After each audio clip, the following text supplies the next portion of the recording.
Heather. Better.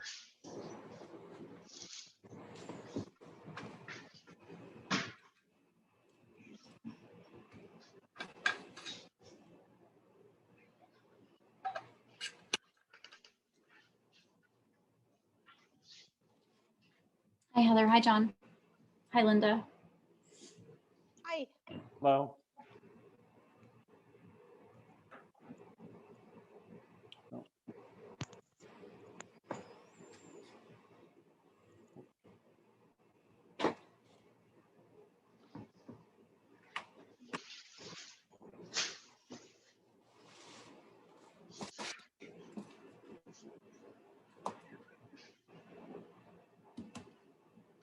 So looks like all of our applicants are here, John, and then you have all of the CPDC members with the exception of Pam, but she told us she wasn't going to be able to make it tonight.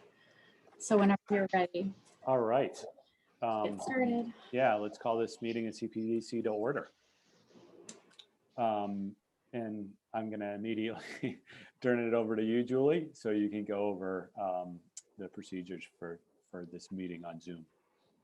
Sure. Thank you, John. So welcome everybody to tonight's Community Planning and Development Commission. It's Wednesday, April 28th, to get that right. This meeting is being recorded by RCTV and also over Zoom. It may also be live streamed. I'm not sure. So we do have some Zoom protocols. I'm getting ahead of myself. Let me just introduce myself, Julie Mercier, Community Development Director. And with us tonight from staff, we also have Andrew McNichol. And then from the commission, we have Chair John Weston, we have Heather Klisch, Nick Safina, Tony DiRezzo, and Linda Harrison.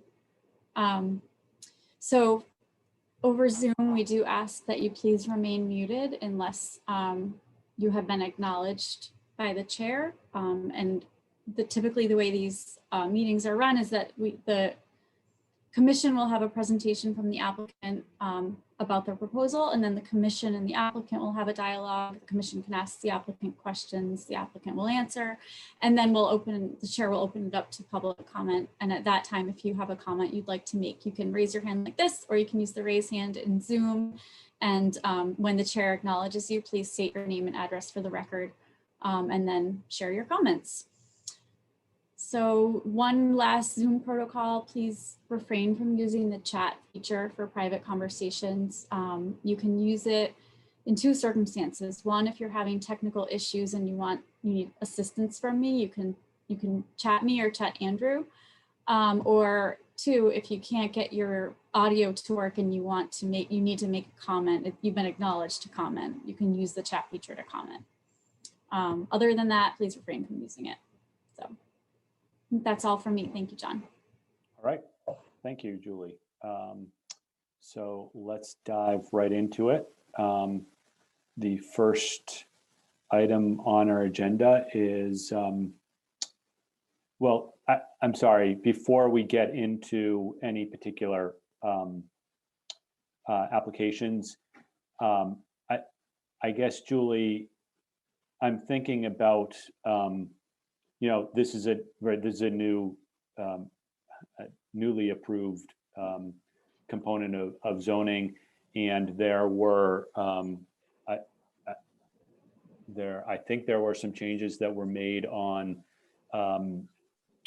the floor of town meeting. Was that night before last, or was that last night? Monday. So, I think it was Monday. It's all a blur. It's all a blur. So maybe do you, I guess I'm thinking that it might be worthwhile to just go over those changes so that we're all clear on what the changes are. The board certainly understands what the zoning application that was put forward to the town meeting, but I think it would be good to go over any of the changes that were made so that we're clear on that. Is that doable?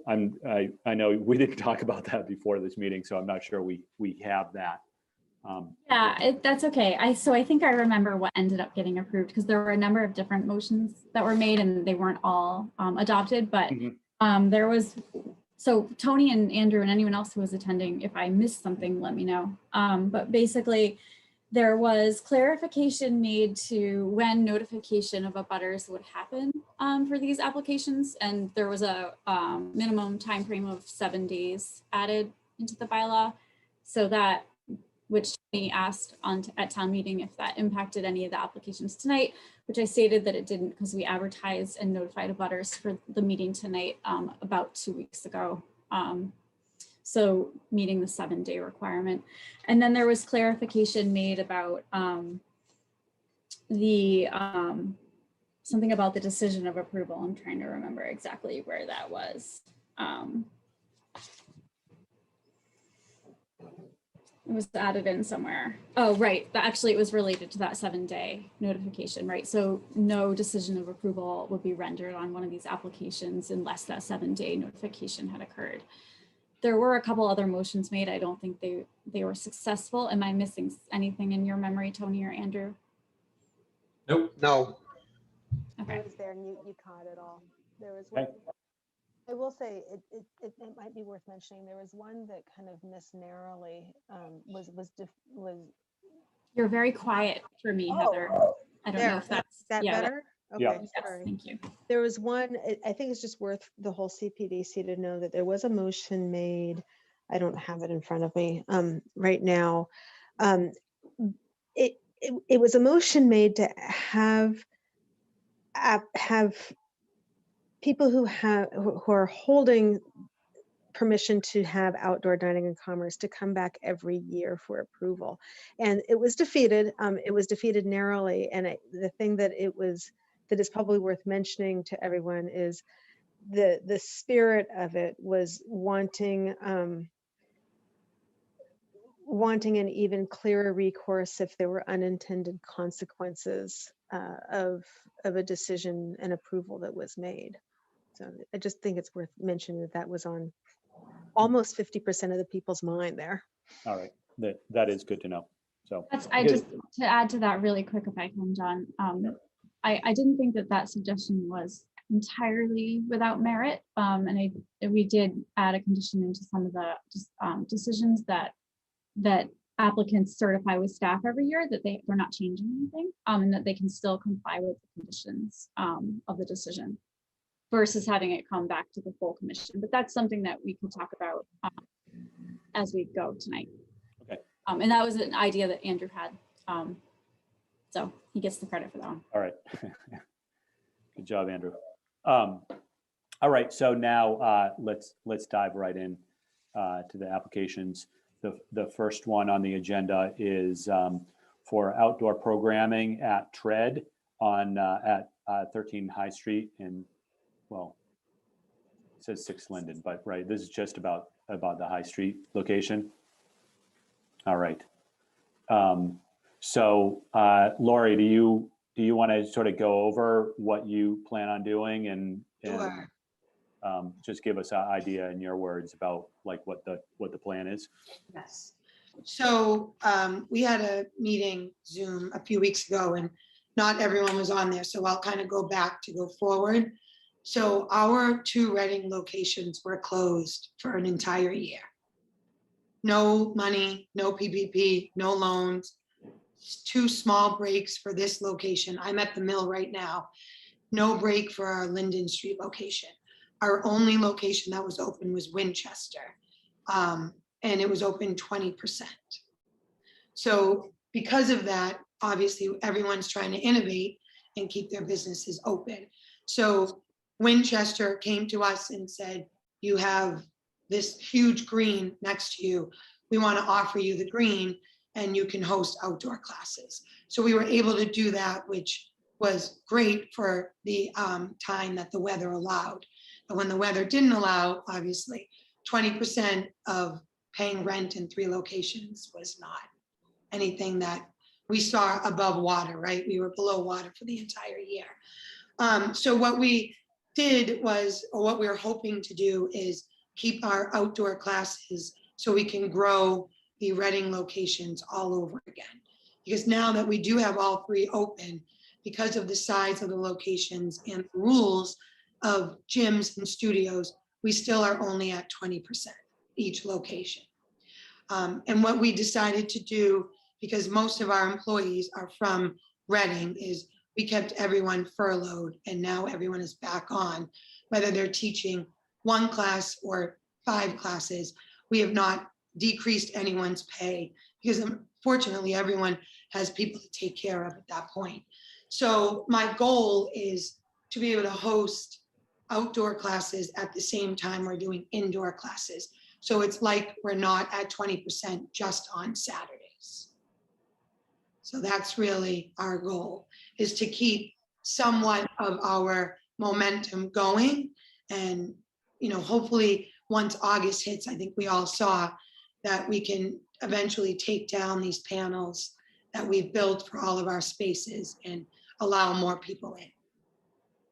So that's really, at the end of it, it's just to get more people and my staff, more of my staff working. So just to follow up on your last point, and I didn't look at it closely, and I'm sure you did, right? It was the new rules that just got rolled out Yes. this week. So by August 1st, that's the day when things should be released enough so that you can sort of start to resume. And right, and just so you guys are aware, all 3 of our locations, obviously 2 in Reading, are so different in size that when we were able to get a certain percentage into the mill, it's not the size of the space. So for example, the mill itself is 2,700 square feet, but the workout space is only 1,100. So I had to wait for the CDC to say, you can have so many people in that square footage. So we had to take treadmills out, we had to rebuild. So all 3 locations, getting them ready, has cost us $14,000. And that 20% of people, we will never make, we won't, not never, I'm very hopeful, but we won't make that up until the year is up. So even though we're open for what we had to do to open, like everyone else, this is not for me, this is just the honesty behind it, that we won't make up for what we've done with paying staff and all re-rents and all insurance and everything like that until the year or August 1st. If we get to that point, right? Who knows what's going to happen by then? But that's really our goal, is to keep the outdoor classes going so more people come back. And then once August hits, they're feeling comfortable to the point to come in.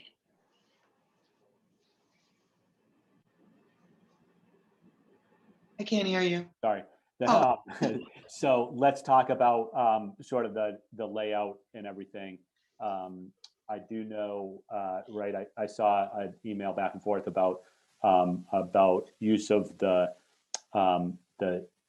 that space, that the parking spaces, and allowing cars parking in there while you're in there.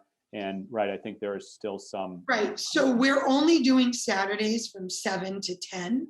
And Donnie, who owns this building where I am, also owns the rest of the pod. Mm-hmm. Their cars are not there on the weekends. And when and if they are, we all communicate when they're going to be brought in and brought out. So that yellow line that was built or painted for the parking for Tread on the Mill was done by the landlord. So we're all on the same page of what spots we can use and what spots we cannot use. So once a week we send, I was telling Andrew this, once a week we send an email because we get hopefully new people all the time. So we remind them that the parking spots are not ours, just within the yellow line. And that's where the classes would be held. Gotcha. And so, Andrew, can you bring up that site plan?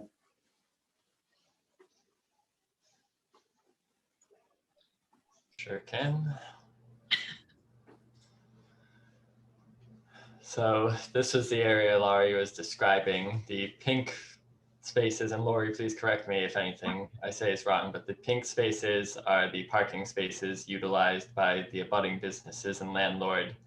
And this area is the striped portion where typically her customers will park when using Tread. But now this area will be marked off and be used for the outdoor programming on Saturdays and sometimes Sundays. Okay, and the whole parking lot, while that area is in use, gets, the whole parking lot gets blocked off. Correct. Okay. Right. Sorry, Andrew. Yes. Nope. Yeah, Lori let us know that she informs her customers using the outdoor programming to park at the depot area, which is fairly open and I don't believe is regulated during the weekends. And Julie, please correct me if I'm mistaken on that, but I don't believe it is. And that way the parking lot can be completely shut off so that no vehicles can enter or exit from 6 a.m. to 10 a.m. when she's using the outdoor programming. And that was a big concern of the Reading Police Department, just to improve safety by making sure no vehicles can come in and cause any disturbance or accidents. And I also park my car at the end. I was telling Andrew, so I have an SUV. I park at the end, or sometimes we put the front desk table out there just so people are greeted and they know exactly where to go. Questions from other board members?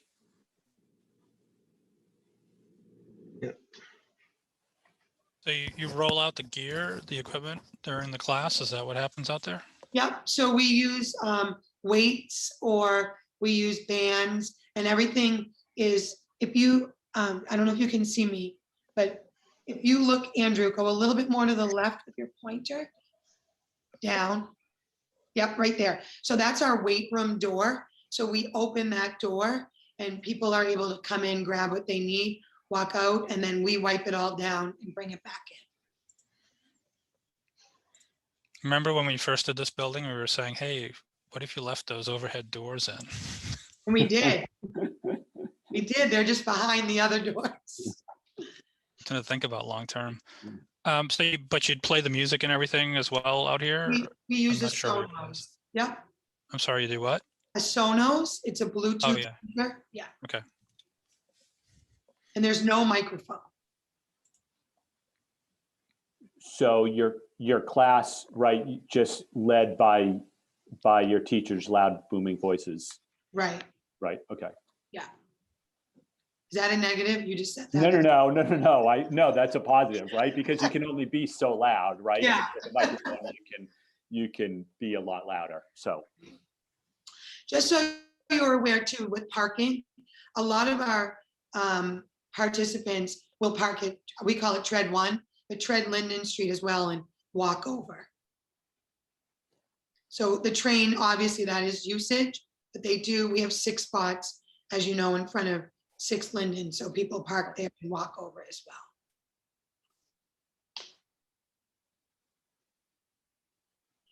other questions or comments?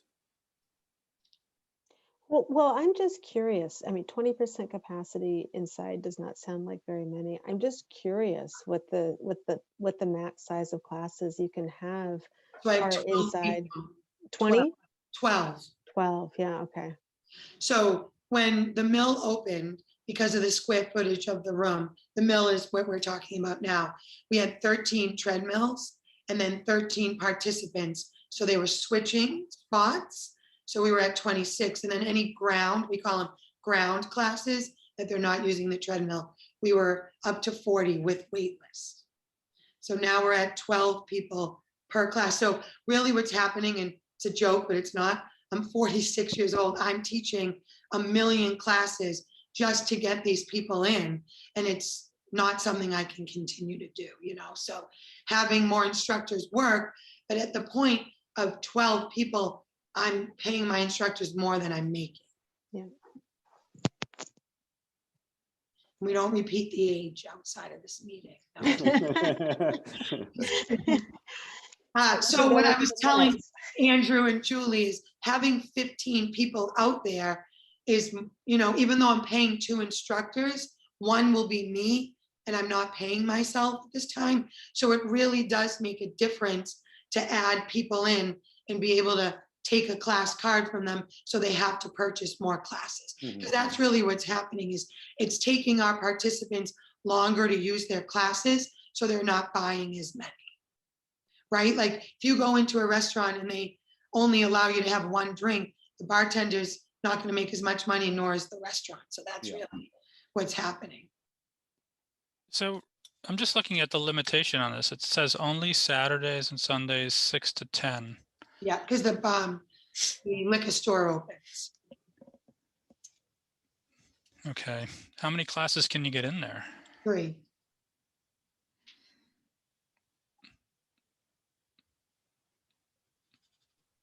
7:15, 8:15, and 9:15. I already have the schedule ready. Yeah. Weather permitting too, right? I mean, so you're not going to get the max number of Saturdays and Sundays in there. And there's no way to extend this? No way to, would you do more classes out there if you could? Of course. I personally wouldn't start before 7:15. I don't want to be that person, but yes, I could. Yeah. Last year we did something called a tread reconnect, because I truly were, a lot of people, even though Winchester really we make a joke, I'm a townie myself. I've never not lived anywhere but Reading, but Winchester takes me 11 minutes. That's it. And some of our Reading residents will not go there. So I did a tread reconnect class, and I stopped at 9, and our wait list was so big that I went 1 more hour, and I could have gone 2 more hours. So you are right. I'm limiting it because I don't want to affect other businesses, but if I create the right class, it won't affect other businesses. And if you could extend it, would you extend it to like other weekday mornings? No, not yet, maybe, but not yet. I think our mornings are okay. It's more the weekends when people don't have to worry about homeschooling their kids or, doing their own Zoom and things like that. Our weekends are really where it's really busy, and we're seeing our larger wait list. Okay. And I think it's fair enough I personally, my daughter's a cheerleader. We all know what's happening in Reading High right now. So she's was in school and now home. So I know personally, I want to make sure she's doing her work. So my schedule works for that. So I think the weekends are more where we're losing our members. Could you run people up to the common? Yes, I could. Yeah. Allison Conley works for me. I don't know if you know the Conley family, but they run through Reading faster than Reading's ever seen. So yes, I could. Just something to think about, I guess, if we need to start adding time slots, maybe there's a remote place to do it. And you somehow work it into the routine. So it's not too far. Right. And it's funny, using, common words, we probably have the most non-lazy group of people. I've been doing this, again, we know my age. I opened the Reading Athletic Club, and I've been doing this for 25 years. Normally I'm like, you guys, you got to move. This group, they're like, we need more, we need more, we need more. So obviously that's what we're trying to do. The hardest thing too is we used to do a lot for the high school with the kids, but I just don't trust that they'll keep their masks on. So there's a lot of losses coming with the whole COVID issue. So the more I can get outside, I think the more I can get back within the schools as well. Can you describe what the classes would be like? Of course. So we are mostly a spin studio, right? But the Mill is a fitness studio. So we do a lot of strength classes, HIIT classes. What can I describe? Like a FECTA class where you would do jumping jacks for 30 seconds, then pick up your weights and do bicep curls for 30 seconds. And you would go through a whole HIIT training like that.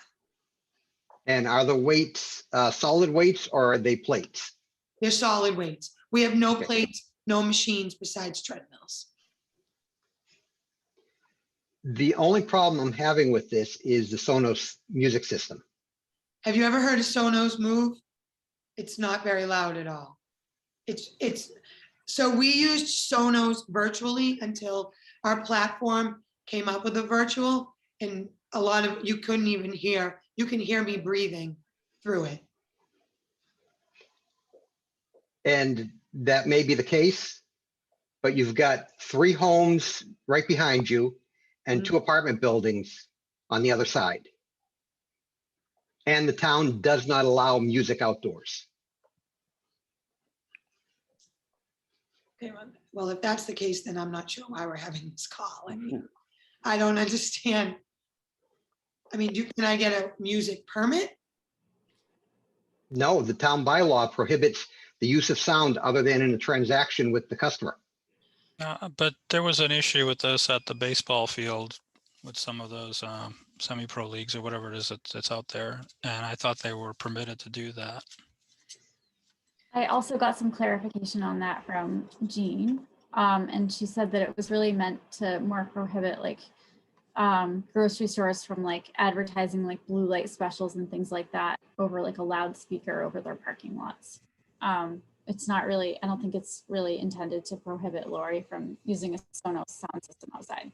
We let the outdoor restaurants have music as long as it's like within a certain reasonable limit. Thank you.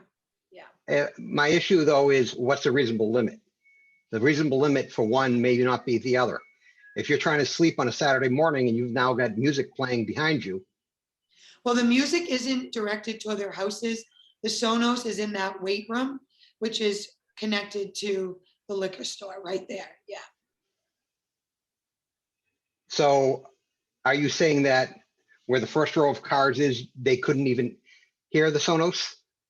Oh, no, they could hear it, but you can also hear a conversation at the same time. You know, I remember when we were opening Tread Reading and we were in the first location and we were in one of the meetings and they were talking about music, and a person who I still do not know their name stood up and said, and obviously, thank God, stood up for us saying, you stand outside of Christopher's door waiting to wait for your table, you can hear a full conversation of what people are talking about sitting there while you're waiting outside. And that's exactly what it is.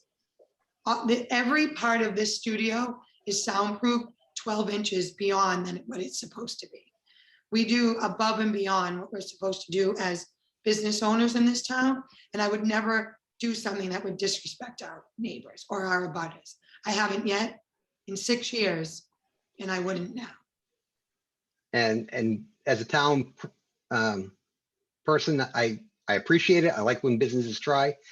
I would just say that we would have to have some sort of condition concerned with if there were complaints from the neighbors. Yeah, Lori, that's the same thing that I was thinking, you know, in looking at this is that, I guess I had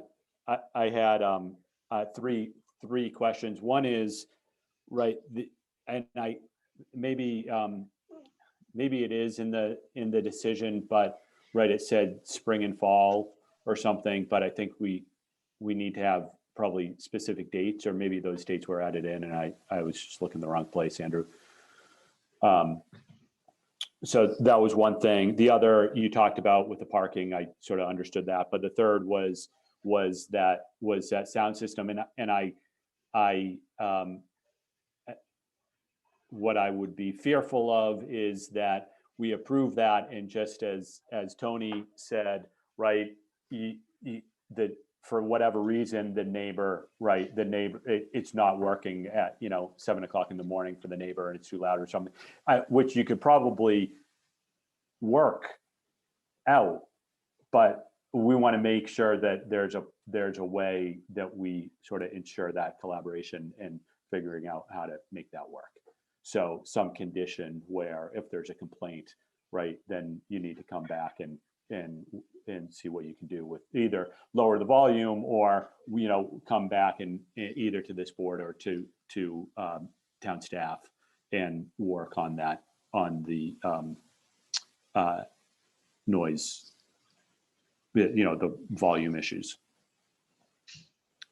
That's what I'm thinking. I doubt there would be an issue, but right, we just want to make sure that we're not creating a problem. Okay. that has no like resolution. And yes, John, just to add, in the findings, I believe it said spring to fall, but then in the conditions for which this can be run, we did state exact dates within the condition itself. But in the Okay, findings, okay. It's just looking the wrong place. no worries.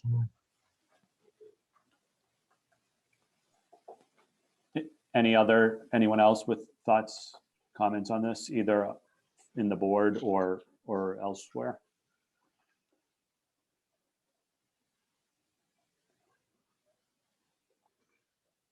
No. So Andrew, can you bring up that decision? Can you see it now? Yep. Can you make that a little bit? Can you zoom in a little Yep. bit? Definitely. All right.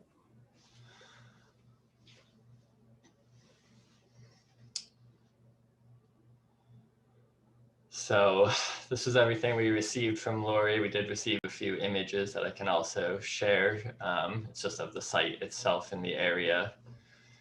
And we provide some general findings. We first wanted to note to the board and to the applicant that though the zoning amendment was passed at town meeting, it does need to be reviewed by the Attorney General and approved. So there is some risk in moving forward yourself now because there could be feedback from the Attorney General, changes, or even denial. We think that that's unlikely, but there is potential for such. So we just wanted to make you aware of that just in case. And then we went through the zoning, the existing site as Lori described it, and the proposed use. Andrew, can we just elaborate on that risk just yet?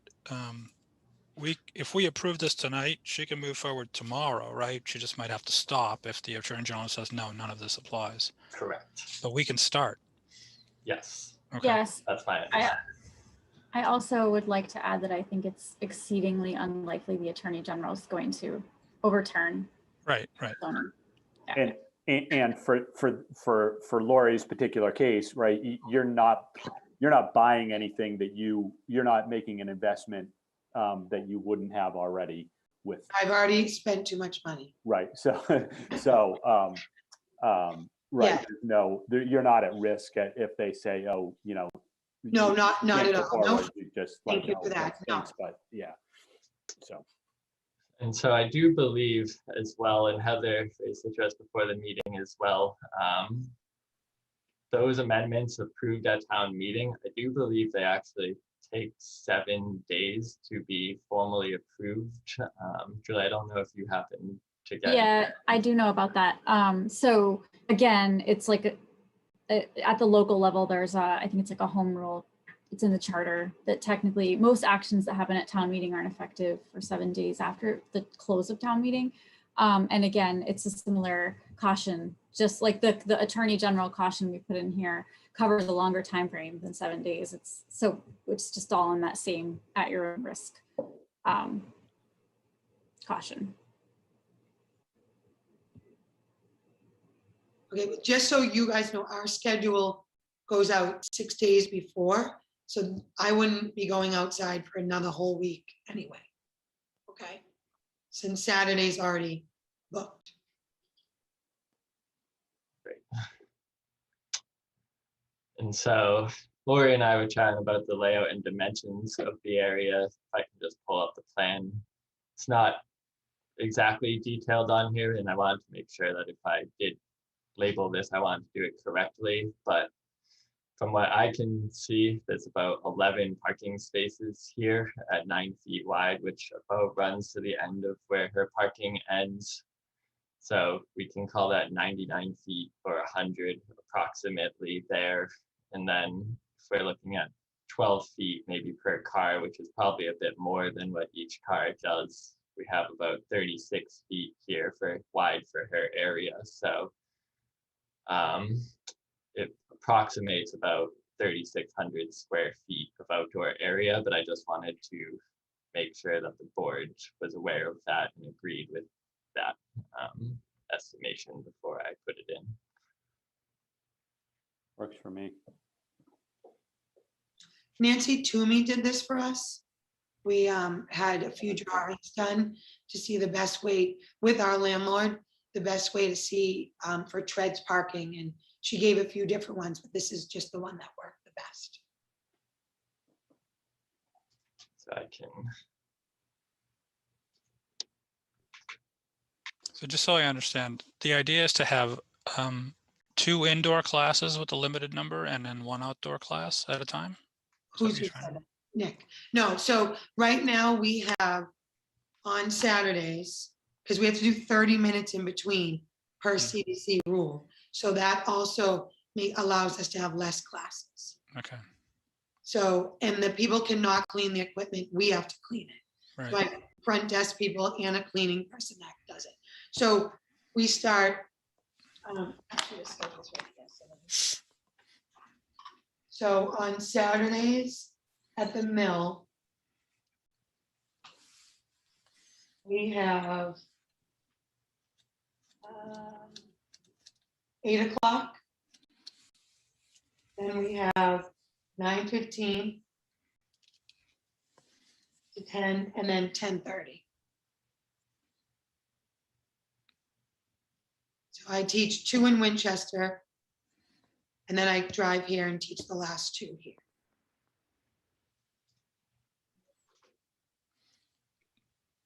Okay, I just want to make sure that the decision doesn't limit how many people you can have outside. So what I will do, that's a great thing to say though. So what I will do is, so the 8 o'clock class, all of my morning classes inside will get moved so they don't walk in at the same time. Because I also don't want 12 people inside and then 15 people outside, and then my numbers not work if anyone ever walked in and said there's an extra person inside. Okay. We already marked the bathrooms. We have 3 bathrooms. 1 is for staff. If this is approved, 1 will be for indoor, 1 will be for outdoor. I can't even tell you how much work this is. Sometimes not even worth it. A little bit As longer. we discussed this, I just wanted to go back to this intensification of the use just to make sure I'm getting Nick's right. And I may have misunderstood you at the DRT, Lori. I thought you had mentioned that 13 High Street itself was 2 separate indoor rooms with classes, but perhaps you meant your 2 separate locations. 2 separate locations. Okay, There's only 1 room inside of the mill. okay, that makes sense. So is the 13 High Street location the one that can fit up to 30 people or 75 people under normal circumstances? Oh no, 75 is Winchester. So Reading Tread 1, I don't know if you need to know all this. Reading Tread 1 is 30 people at regular capacity. Inside Tread on the mill is 40 regular capacity. And we're at 12 people.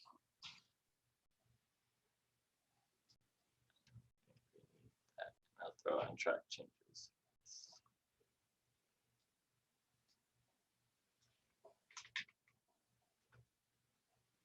And then this one's Tread on the mill, yes.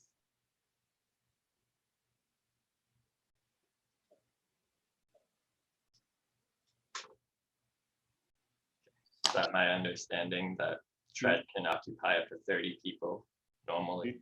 You said 40, didn't you, Lori? You said 40, yeah. And it might be worth specifying that it's the Tread at 13 High Street, since there are Yep. 2 locations, and we're really only talking about one of them. Yeah, I think in the beginning, I was hopeful that we could find a spot for 6 Linden, but it's too many oil trucks next to me. I can't make it work.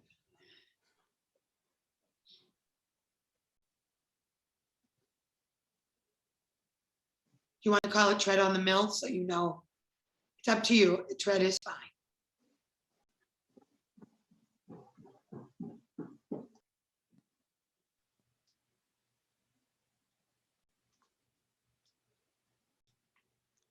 Probably made this more confusing with track changes for everybody, so I apologize. Thought it would help. Well, it's funny when people say, where are your gyms? And you say 2 are in Reading, they don't understand it. So it is confusing.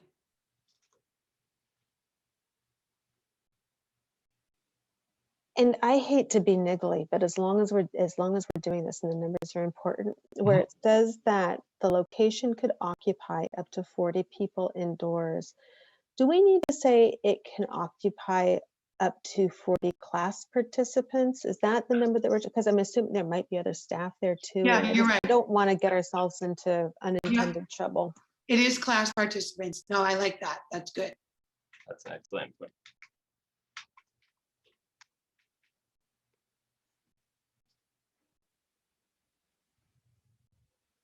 So 12 people or class participants.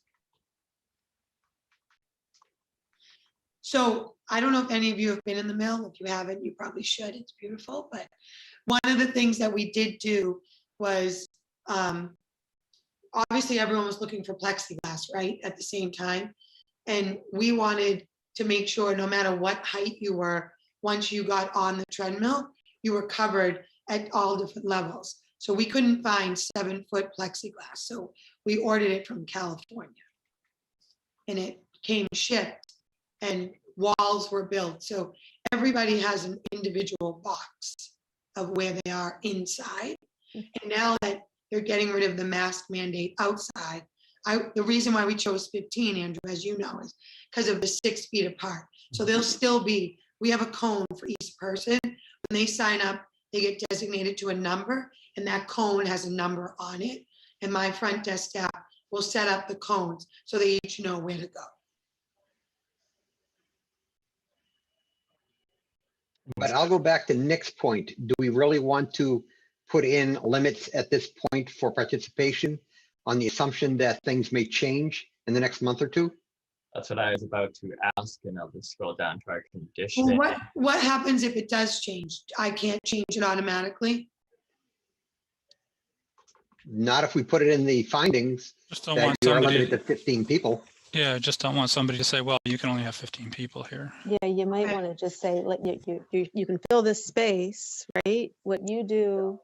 All the In terms of guidelines city- and fit as many as you can. Yeah, exactly. Yeah. That's outside of our purview of whether or not you're compliant to CPD, to Right.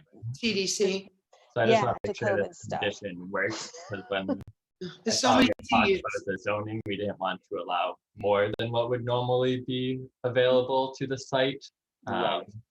So if this language works, great, in the condition itself. If not, we can modify this as you guys. Okay. Andrew, would now be the time to modify if it doesn't work? Or are you saying come back later and get it modified? I think now, while we're on the topic, is appropriate to modify this if you guys think it needs some change. I think that's the way that you have that use limit in there right now is that, right, no matter what, you can't have more, right, because your original occupancy for indoors in terms of class participants was 40. So whether those 40 people are inside or outside, doesn't matter to us, right? Right. So And John, I respectfully disagree.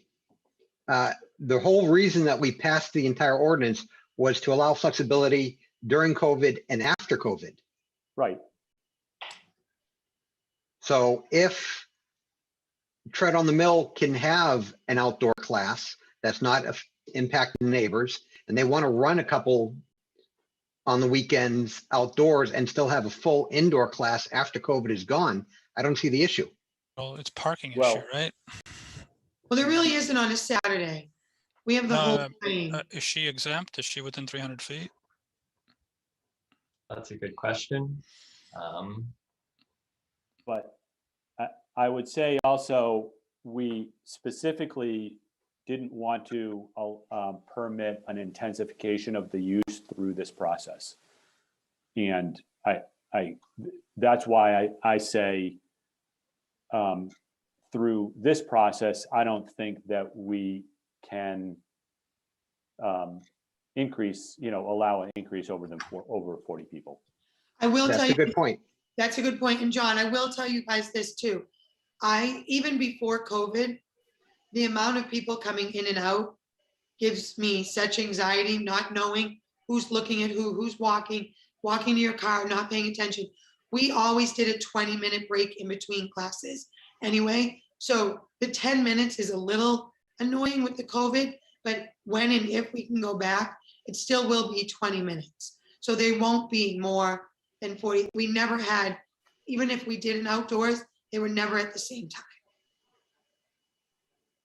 Because when we have all 3 locations going, and especially the 2 in Reading, they were our busiest, on one day, I could see up to 500 people. That's how many classes we hosted. So the break is definitely gives it the point where you won't see that huge interruption with more than 40 people. So I'm okay. My point is, I'm okay with either way you guys decide that. Okay, John, I'll defer to you.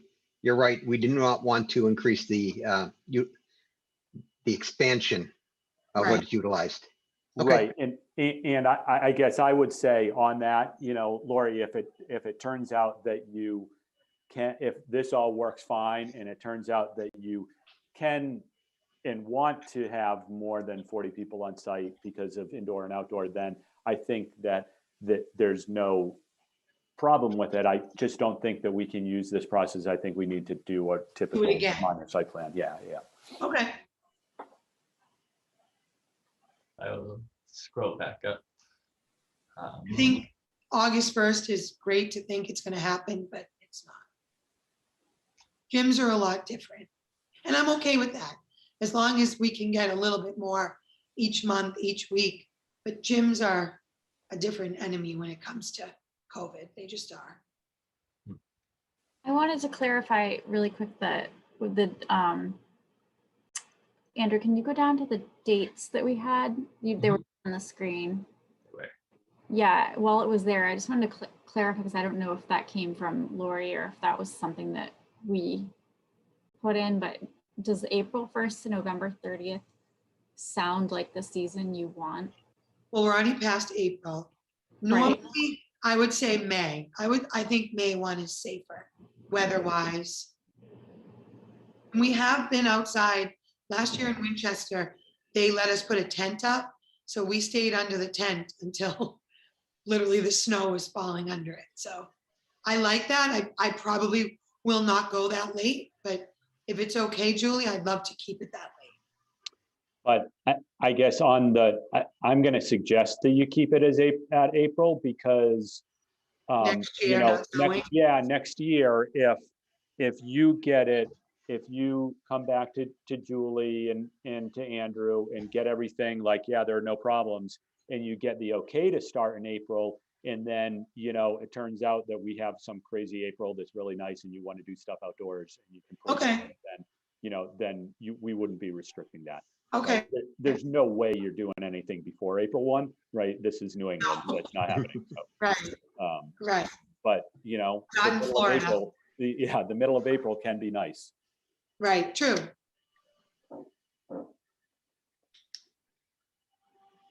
Okay. Thank you, guys. So here's where we listed the findings pursuant in the zoning language. We have the criteria for approval section. So we just tried to organize this so that you could kind of run down the list of that criteria. The duration of use, both the daily hours and again, the seasonality. And I can make this more specific like below if that's appropriate, or we can leave it as is. I think that's Andrew, fine. I'd like you to change the time to 7. I know I won't do a 6 a.m. and I don't want any abutters to see this and think that we would, if that's okay. Yeah, if that's okay with you, do you show up earlier than 7 and set up at all? Does that, if anything, I would say 6:45 then, because not much more than that. Okay. Thank you.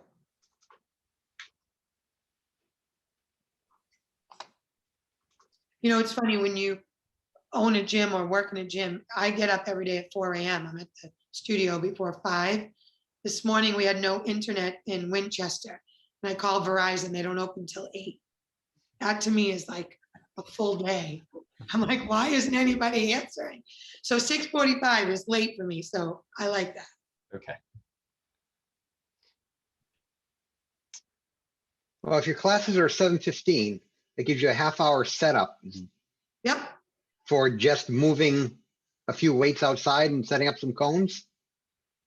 yeah, but we also print sheets. We make sure that the studio is set up inside. Right, but you wouldn't be doing that outside, I would assume. No, but I have to come in, print the sheets, make sure if there's anyone who's canceled and there's someone on the wait list, I would let them in. We would change the cone numbers. My staff all comes 30 minutes before their class. For Yes, setup. but are they outside setting up 30 minutes before the class in this case? Where you said you don't want the abutters to see 6 o'clock, 6:45 still seems a little early. If you're So if looking we for the do a class abutters, at 7:15, people are gonna be here at 7:05. right. So 7 o'clock would work. I mean, if that's what you're, then I'll make sure it works. 6:45 definitely makes more sense to me because I don't like to be late and I don't like to run classes late. So if I'm here with 5 minutes and the computer isn't working for me to print, or the door for some reason, the lights aren't working, that gives me Well, 5 minutes. you can do whatever you want inside anytime, right? Is there a reason she can't work inside at 5 o'clock? No, I mean, we have a permit for that already. No, this is just for the outdoor Right. setup and classes.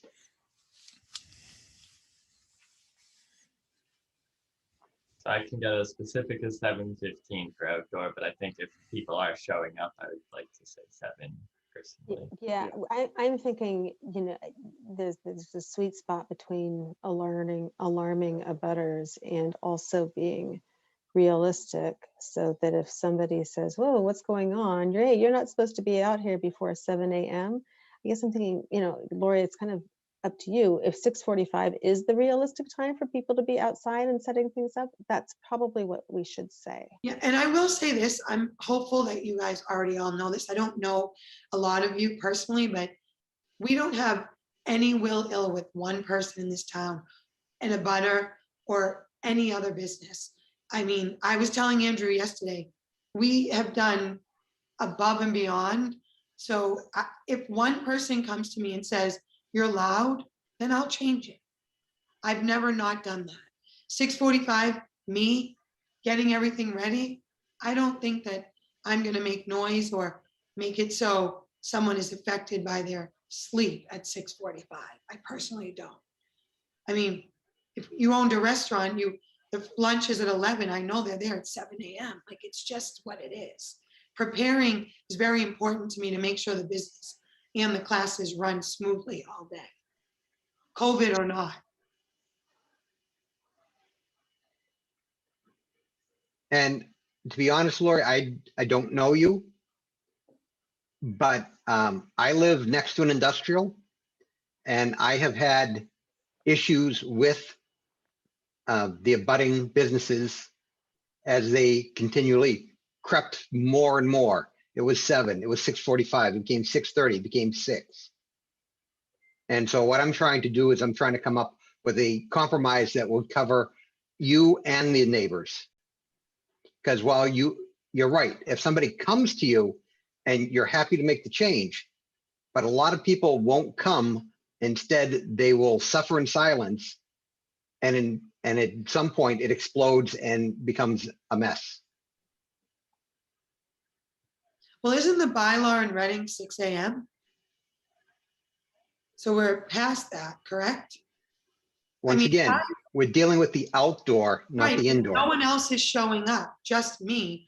So really what I'm asking is my staff to get here with enough time to come in, do what they have to do, set up, and then they can sit inside until, I mean, like this morning, I had, again, just the same example, but was teaching in Winchester at 6 a.m. I got there 30 minutes before. There was no internet. So it gave me enough time to email everyone that was signed up virtually, say the class is canceled virtually because we don't have internet. Otherwise, with 5 minutes, I wouldn't have been able to do that. People would have shown up and I wouldn't be able to teach the class that I taught for the people that needed it at that time. And that's I'm not 100% asking to correct. Start, I think what we're hearing is that Lori needs the flexibility to start at 6:45. And Okay.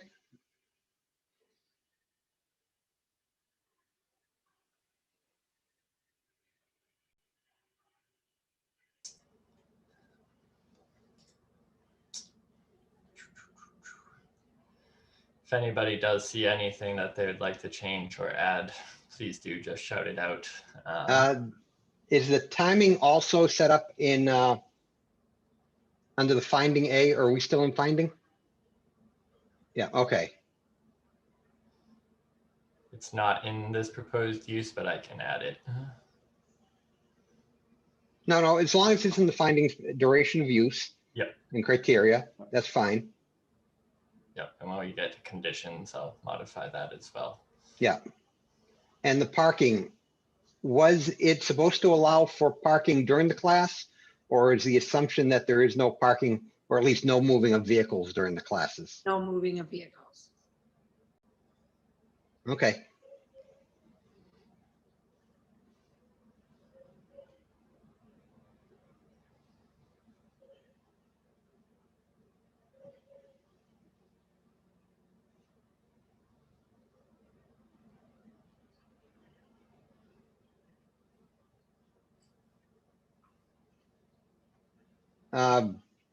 Green Street residents to the north. And my sense of direction is terrible, but don't we have other residents on one other side? Yes, to the east.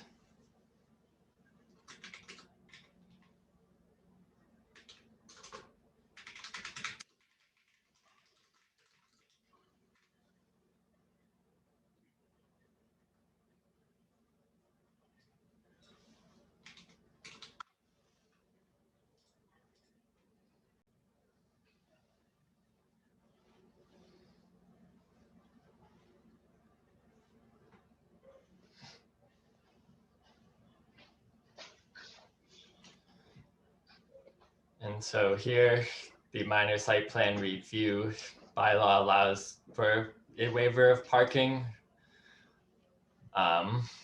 Lori's area isn't exactly striped parking, so it's hard to kind of determine that exact count, but we just wanted to add the waiver that just in case, just so everybody knows that that is typically parking area that will be used for the outdoor programming on Saturday and Sundays as described. So just wanted to add that clarification. Here again, we can say 6:45. So at the beginning, Heather mentioned that proposed amendment at town meeting that didn't end up making it, but it was thought of prior to and even after, especially after that amendment. So we did want to try to ensure that every year this is at least getting some sort of eyes on it, that if the use next year complies substantially with what's approved herein, that would be great, and it can be allowed on that annual basis.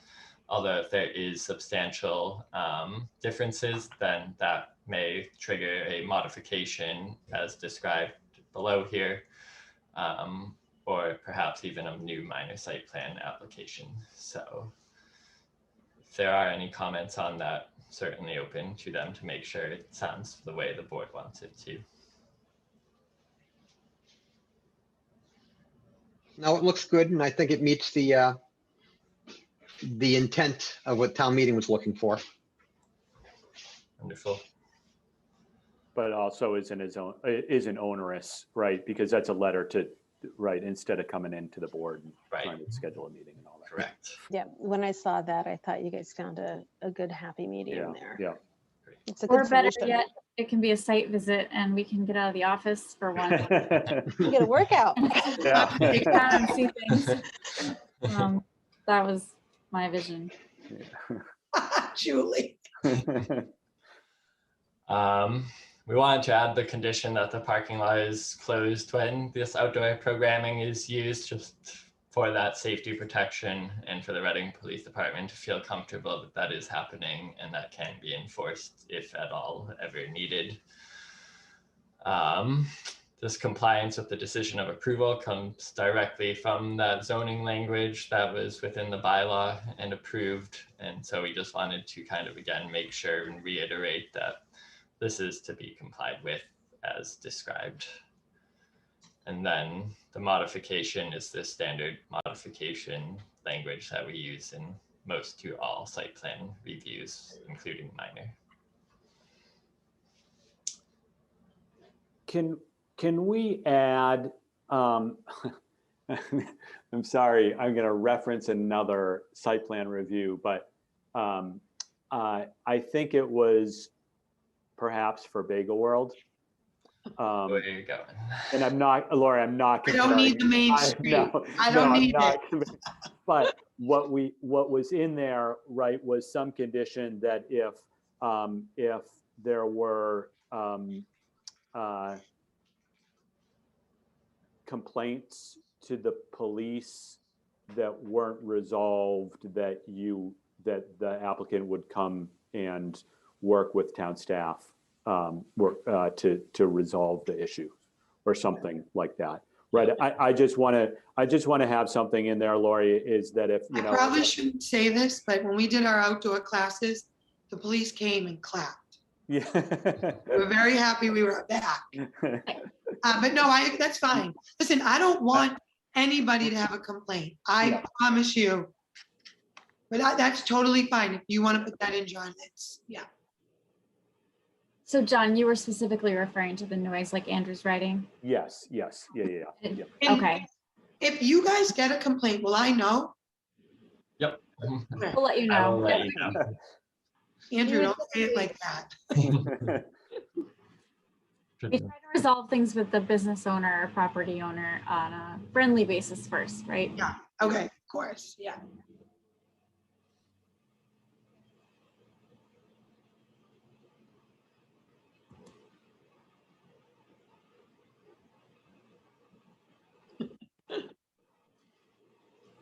I can help, we can wordsmith this offline. Yeah, I'll go back.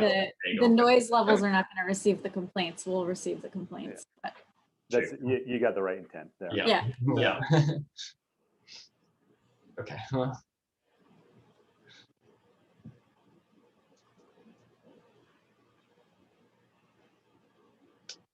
That was all of it in the decision. All right. Any other comments from anyone? Let's see, shaking of heads now. Any hands up from anyone here? I don't see any right now. Okay.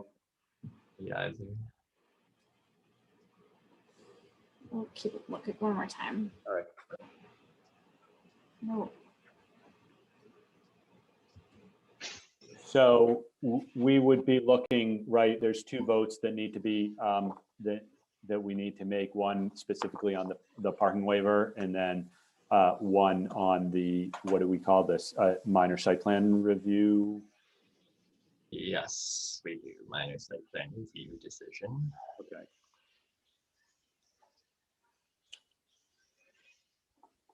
Mr. Chairman, are you looking for a motion at this time? I think that would be great, unless anyone has any other discussion before we, before someone wants to provide a motion. Do we need to hold, is this a public hearing and do we need to close it? It is not a public hearing, it's a public meeting, but not a formal public hearing for staff. I was going to say, we never opened it, so. Okay, then a motion to accept the parking waiver for the minor site plan review for Tread on the Mill, 13 High Street. Second, anyone? Second, All right, so roll call vote. Start with Heather. yes. Tony, Yes. Nick, Yes. Linda, Yes. John, yes. Great. Up here.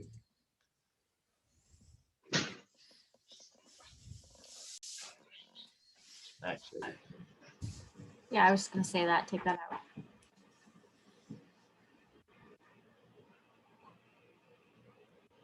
And then a motion on the main.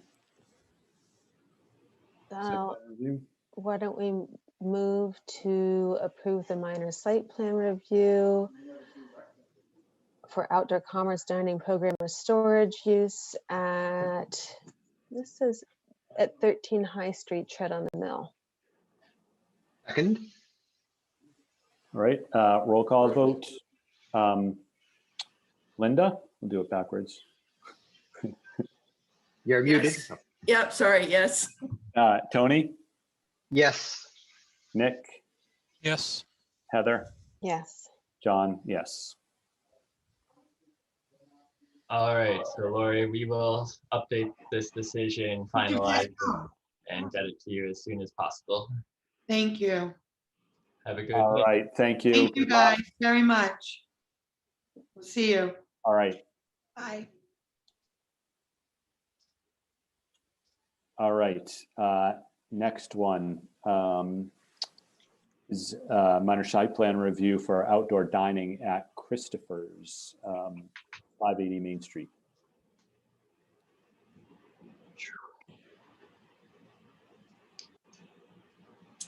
Bill Cushing is here,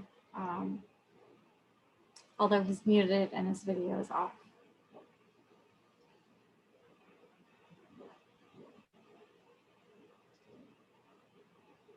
All right, well, we're waiting for Bill. Maybe he stepped away for a minute. Andrew, can you bring up, is there, David? Yep, just pulling it up right now. I'll chat, Bill. So this is the front of the 580 Main Street building. You can see this is a bit of an elevated, I don't want to call it, I guess, a walkway, not sidewalk, I wouldn't call it. This is where they had their outdoor dining last year and where they're proposing again to utilize it this year. It's just about the same as last year, though this year they have added 2 more tables for a total of 4 seats, which I believe is a bit behind these areas here. So this is the use. Hopefully Bill can join and explain a bit more, but I'll try to explain. Christopher's does provide full service dining from wait staff to these tables. They come out, serve them the beverages, the food, remove the trash and plates, full service, just as an indoor table would be. Of course, they're currently limited in their indoor seating occupancy, so the outdoor seating does help them. It is a multi-tenant building.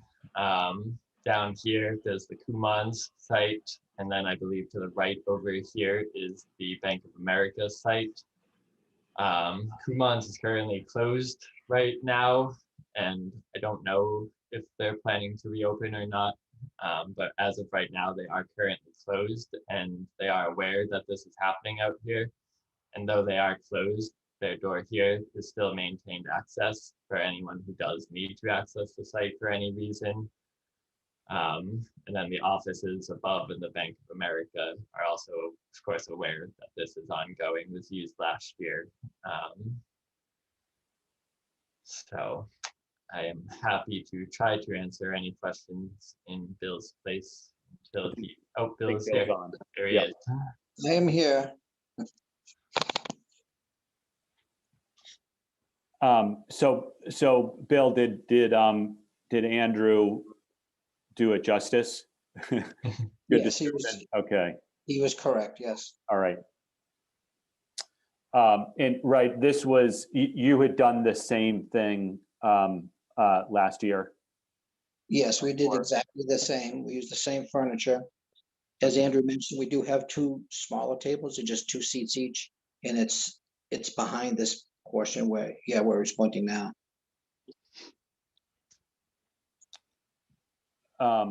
I guess the one concern that I have on this is is Kuman, and whether, you know, right, he certainly wasn't able to open up last year, right? That wasn't even an option. Correct. But I would hate, right, he's typically open, what, on Saturday mornings and in one afternoon or something there.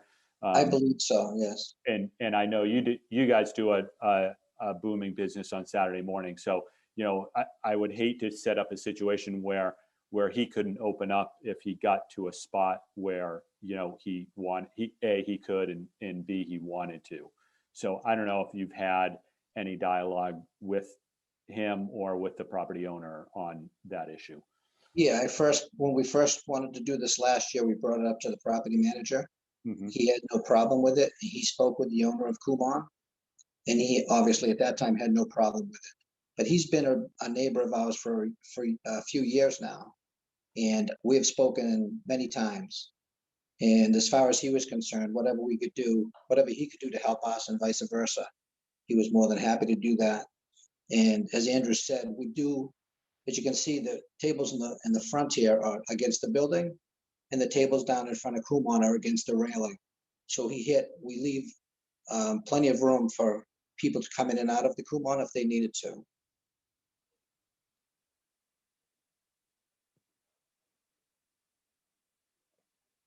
Okay. Anyone else with questions, comments on this? The last table is how close to your door. So immediately to the left of this picture is the opening and the railing so that you can go down the stairs. And then almost immediately to the right is your entrance, right? The door is probably about 6 feet from that table, at least 6 feet. This is actually in front of the first piece of glass in that bay. And you're saying there's another table behind us that we just can't see? It's against the railing on the other side of the stairway. This small portion of the railing that you can see in the left corner of the picture is actually, when you're coming up the stairs, that is the railing on the left. Yeah. So after this picture, you have the whole stairway and another rail. And So, our door.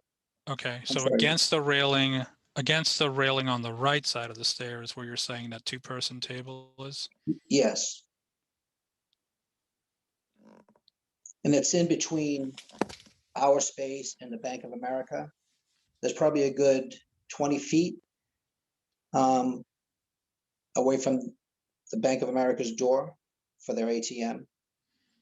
And I think with our table, it's probably at least 10 feet from their doorway, so we don't interfere with them. And again, we did mention that to the landlord, and he spoke with the bank. And as far as I know, there was no issue with them.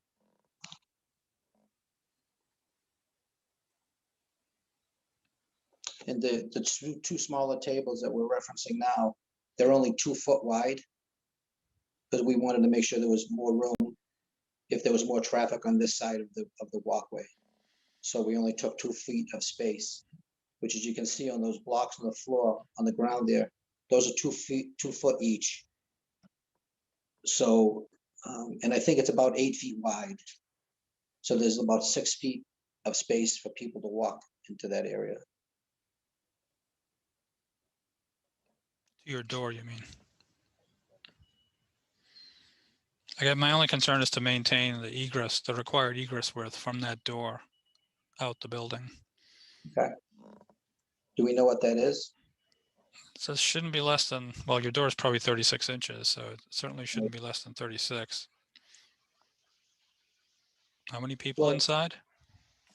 What's that? How many people inside? Seating? Yeah. Right now, about 36. From this first table here to the doorway is about, I would say, 6 or 7 feet. When people come up the stairway, this table is beyond the stairs.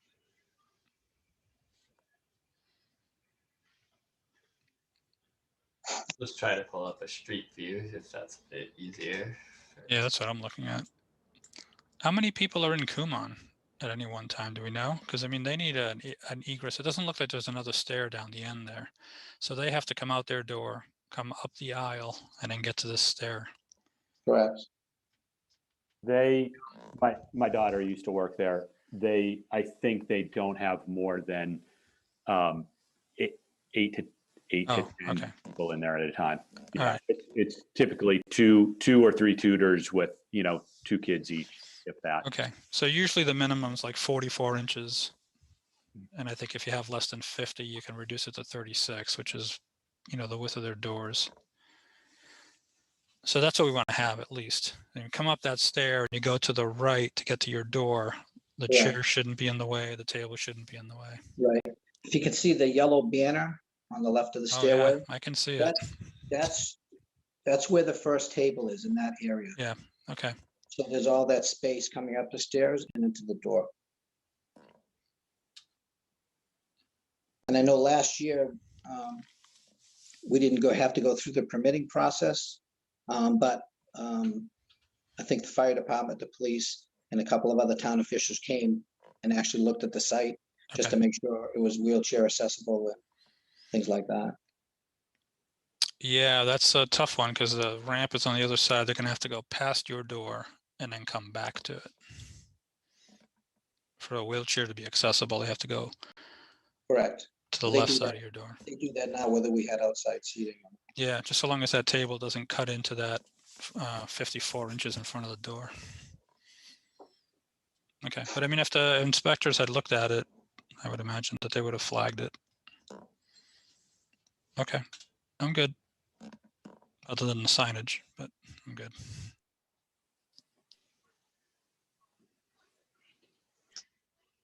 But I'd like to continue addressing that. Did you say last year that you did not have a table between your restaurant and the Bank of America? Correct. But this year you will be. We would like to, yes. I just don't know if that maintains the ADA at that point. Because now you're taking up some of the sidewalk with your table. I don't know if the distance between the railing and the table meets the requirements. And I have no clue what the requirements are, by the way. But that would be my only concern there. Okay. I So think for when the aisle would need to be clear 36 inches for that, or could be 48 inches, but it looks like they have the clear aisle for the chair to move. What happens in front of a door though is that you have to have, the way this door is configured, you'd have to have about 54 inches in front of it in order for somebody to pull that door from the pull side. So it's almost better for all the tables to be against the wall there past your door and to leave the piece behind the Christopher sign empty. You know what I Well, mean? Like to put everybody up against the wall and leave the railing side open at this end. on the right, where the two new tables would be. Yeah, so you'd have like a table, right there where he's pointing and maybe one after it if Right. everyone in the building's okay with it. Then that way the clear aisle is always, on this side, they get past the last table and they're in front of the door. I understand what you're saying. We can do that.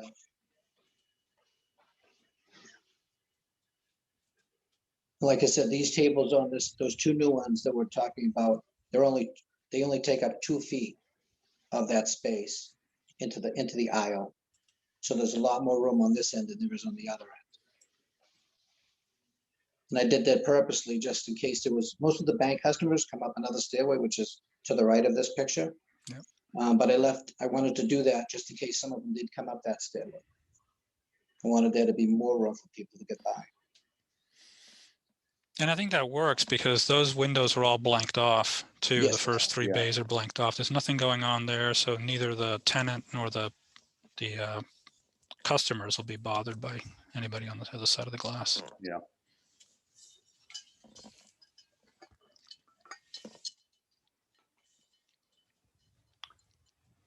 Other questions or comments?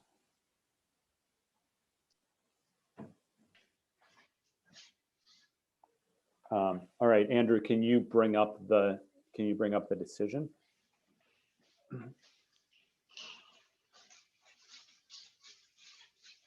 Okay.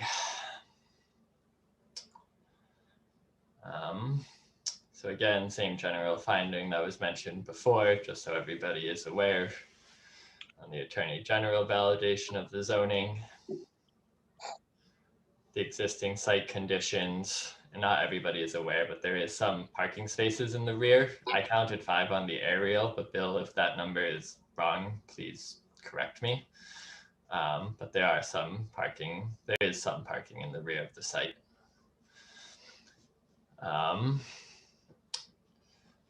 So we described the seating as proposed, not per the last year, but with the 2 new 2-seater tables. I suppose when we get to conditions or other findings, we might want to condition that they're on the window side or whatever it is that feels appropriate. This is run 7 days a week, 7 a.m. to 2 p.m., which is Christopher's standard hours. And the applicant has stated that they would like to do this on an annual basis outside of whenever COVID ends. I think it's been a good success for them. So hopefully this can be used going forward as the intent of the zoning was. So Right. It was a great help last year because we even had fewer tables, fewer tables available to us last year.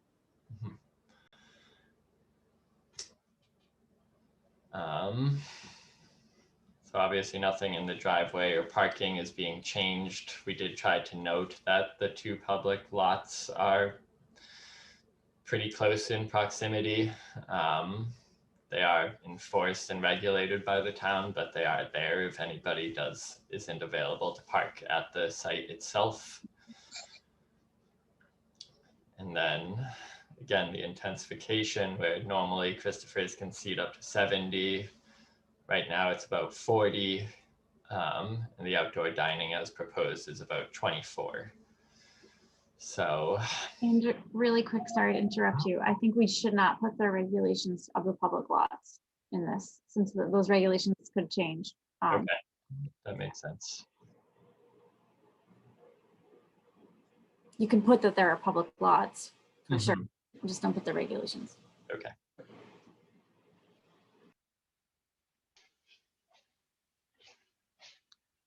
And then Bill, correct? Well, I hate to point this out, but the Ash Street isn't really a lot.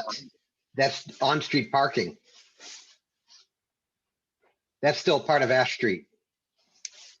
Yeah, It doesn't impact because you're within 300 feet of the public lot behind CVS. Okay, if you feel more comfortable only mentioning CVS, yeah, I thought when we reviewed this with another application. I have no problem with removing the words public parking lot after Ash Street. Okay. Ash Street parking, period.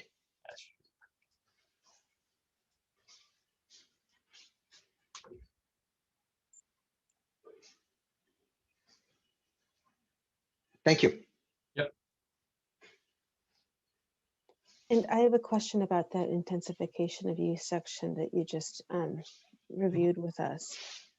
So, and pre-COVID, Christopher's could seat 70 people. Now it can seat 40 presently. And the outdoor dining area will add 24. So currently it'd be 64. My question is this, with the interest in doing it on a long-term basis, is it that the ultimate capacity would then become the 24 outside plus the 70 regular inside for a capacity of 94? Is that what we're looking at long-term? In the conditions, we had done so to the normal standard 70, both between indoor and outdoor, because I think as mentioned earlier, in this process, we might not be able to intensify seating and add seating.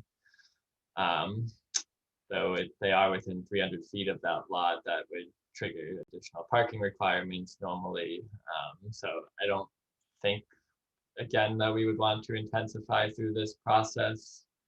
But if that does occur next year, I think we can try to provide an avenue to such, whether it's through this or a standard minor site plan review. Sorry to make you skip around, but No, that's nope. something I just wanted to be clear on. Could I just say something to that point? Yep. I know we're set up for 70 inside and I guess it's 24 outside. Most of the tables, they're either for 2 people or 4 people, but even most of the time, the tables for the 4 people, there might be 2. And some of the tables for 2 are only 1. So even before COVID, I think, even though we had 70 seats available, realistically, they may have been 50 people. And the same applies to outside. A lot of times these tables can seat 4, but most of the time there's 1 or 2 people. There are sometimes 3 or 4, but I say on average, it's maybe, a half to 2/3 of what the capacity says. That makes sense. Thank you for clarifying that. That does make sense. I do think that So, the reason why it's important to use the word seats instead of people when we're talking about restaurants. yeah, it's the only thing that we really can measure objectively at any given time. Unless you're going to have somebody whose job it is to count the number of people who are sitting and make sure that you don't exceed the number. I understand. And then these tables are brought in and stored indoors on a daily basis, Bill? Yes, we bring them out every morning and we bring them back in Wonderful. as we close. We don't leave anything outside. Do you happen to know the length or square footage of the total outdoor dining area? It's a bit hard to tell. I think I would have to get back to you, give you an exact number. Mhm. And I know I did measure, I'm not at the restaurant now. I'm pretty sure I have it written down in the restaurant, but I don't have it here.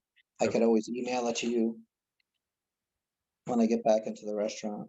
Yep, please. I know that won't help you for tonight, but Well, I believe we'd be able to approve it conditionally, provided that that information is submitted to town. okay. But isn't the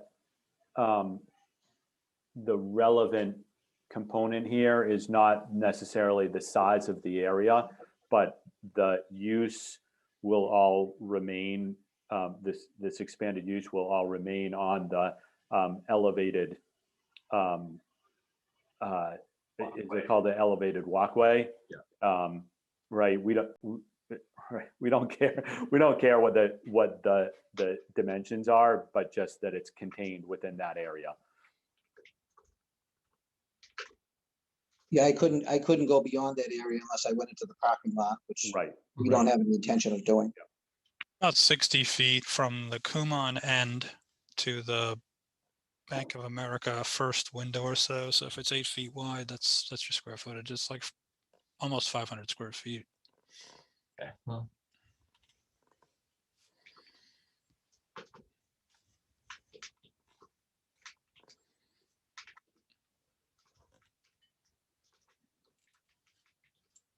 According to the application, the square footage being applied for is 450. I have no problem bumping that up to 500.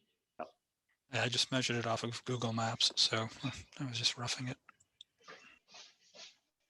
And we might have bumped it a little bit further out towards Bank of America anyways. And we can wait, Julie and I can wait at this Sure. As well.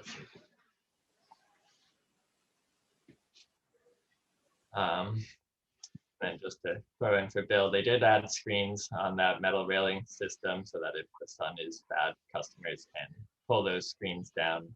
I think you can kind of see them up here. So that helps screen from traffic, from the sun. Yes. Here, of course, I think we want to currently discuss. There is some temporary signage as we see on that street view, Bill. We do have regulations on temporary signage.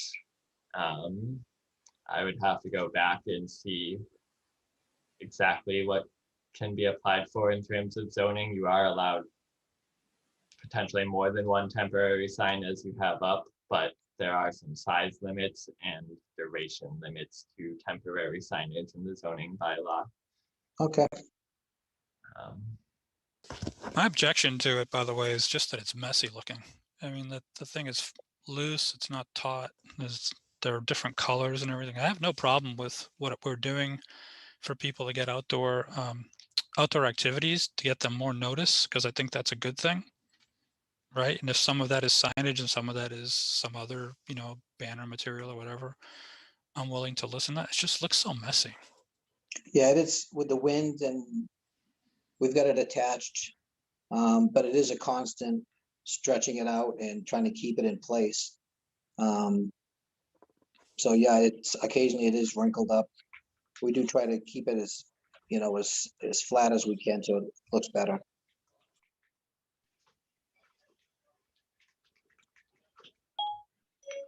幫幫肥婆。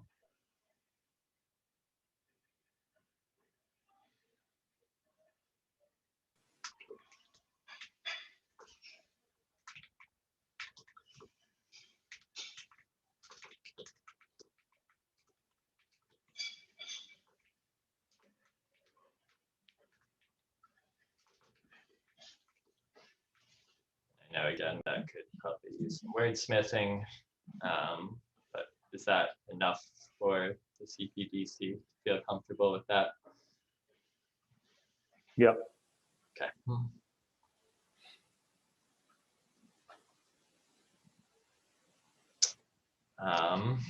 So then again, as we get into conditions, we kept them pretty substantially similar to the ones we just previously saw, but if you guys think we want to add a condition that those 2 seated tables would be on the window side of that walkway,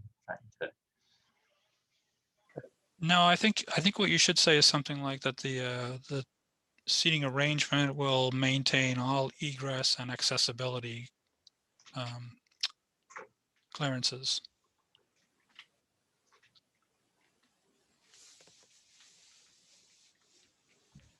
Because that way, if the building official comes in and has a different opinion on where they should be, maybe they can figure it out. Sorry, can you repeat what you said? All outdoor seating arrangement shall maintain egress and accessibility clearances. Maintain egress and accessibility clearances.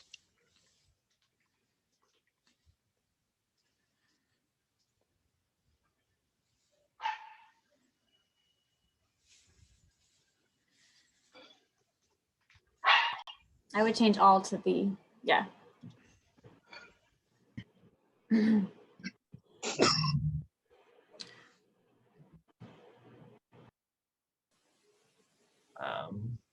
Probably want to add something on signage.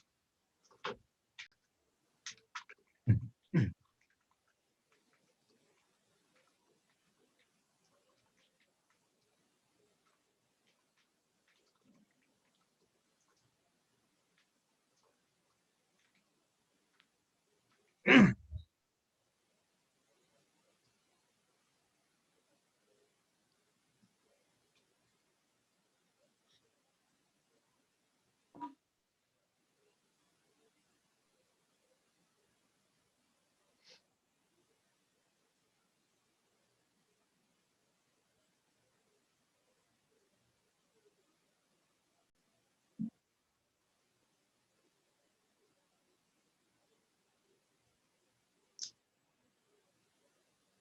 believe that was it, unless I'm forgetting anything in from the discussion.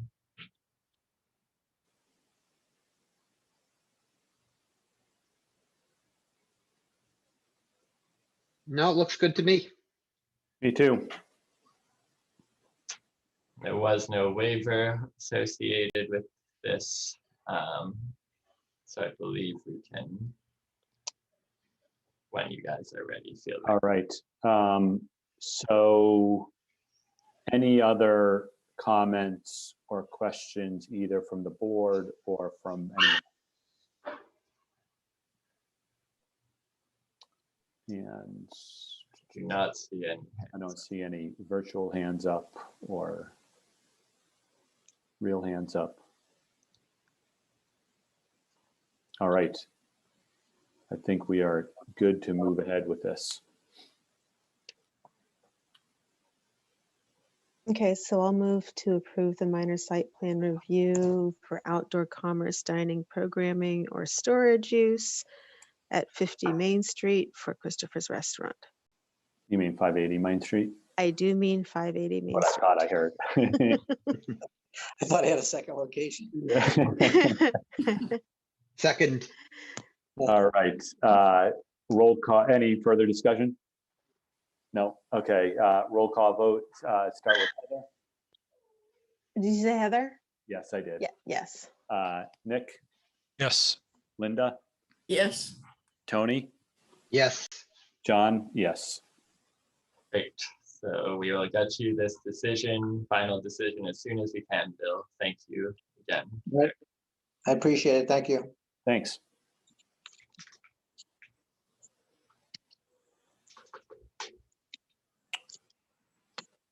All right, moving right along here. Minor site plan review up next for outdoor dining at Mandarin Reading, 296 Salem Street. Good evening. I'm Robert Lee from Mandarin Reading. Hello, how are you? Good. How are you? Good. So this is a temporary structure. We utilize the small area adjacent to the front entrance where the garden is, within our private parking lot. We have both sides, left and right. Each side we put 4 tables and 4 umbrellas on both sides of the entrance. Okay. Nothing is permanent structures. Okay. There will be no electrical wiring, anything like that involved. Okay. We reduce the parking space to create a driveway for the car to move along. As you can see in the pictures on the right, I named the table number 1, 2, 3, 4, 5, 7, 8. So total of 8 tables. Each table is sit about 4 people. And the sitting in total will be 32 sitting. And the indoor sitting is supposed to be 175 guests, and we reduce to 60 to 65 indoor. So indoor and outdoor add together is about 97 sittings. Regarding the total parking space, the original parking space is about 50, and we move about 8 of the parking space to create a section for the car to drive around. Okay. You see the cross right there? Those are parking space being removed. In concerning about the ADA parking, yeah, this is what you see here. Okay, so we removed the takeout parkings, replace it with 2 ADA signage, with the minimum width access 0. Okay, so we'll probably put a traffic cone there to block it, instead of putting a straight down on the road, on the lot. Right, it's only 2 handicap access parkings. Okay, and regarding the safety, I think last time you mentioned the fire department want to know what we're going to use for the barricade. Okay, the barricade,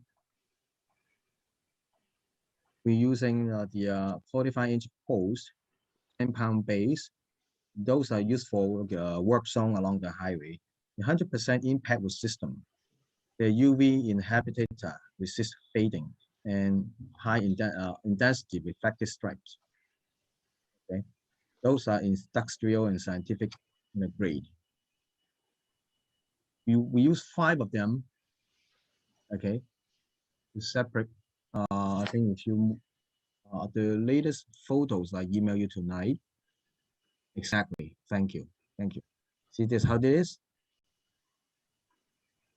Okay. So when the car drive approaching or turn around, that's amount this the space they can turn around. which is almost like more than 12 foot.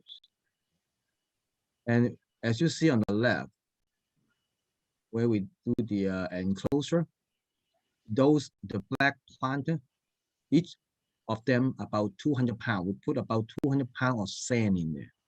And on top of the sand, we put some soil plants, some flowers to it.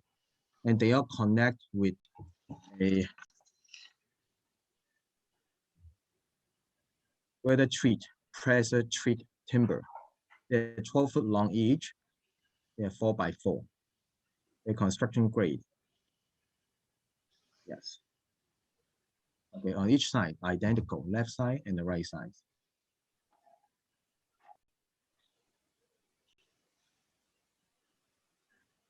And about the time that we're gonna serve outdoor is basically the time that we open the door until dusk.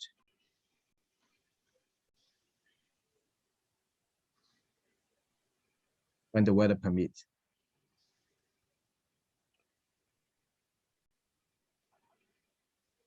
Do you mind just touching on the lighting used, Robert? The lighting used, when you see the photos, those are, yeah, those are solar lights. Solar light. So as I say, no electrical wiring involved. They will automatically turn on at night. And during the day, they will shut this off. They're inserted all the way down to the bottom of the planter with the 200 pounds of sand.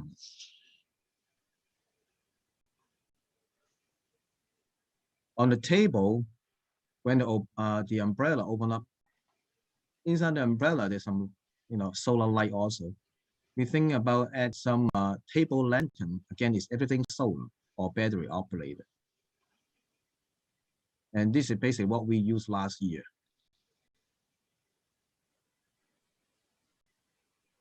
And when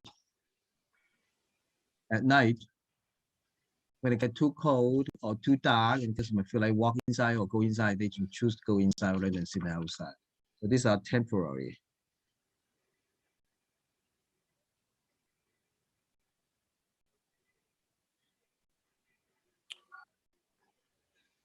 So this is basically the same setup you had out here last year?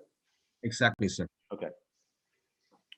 Did you have the same arrangement with the cones, with the orange barriers on the other side last year, or Now, last year we used the like a cone shape, right? Yeah. And got stolen. So this is some replacement we used this year with the change on it. Yeah, so, they're chained together. It's a little hard. Exactly. Actually, this is much heavier, and again, it's much better than the traffic cone, I believe. And they're flexible, and heavy enough.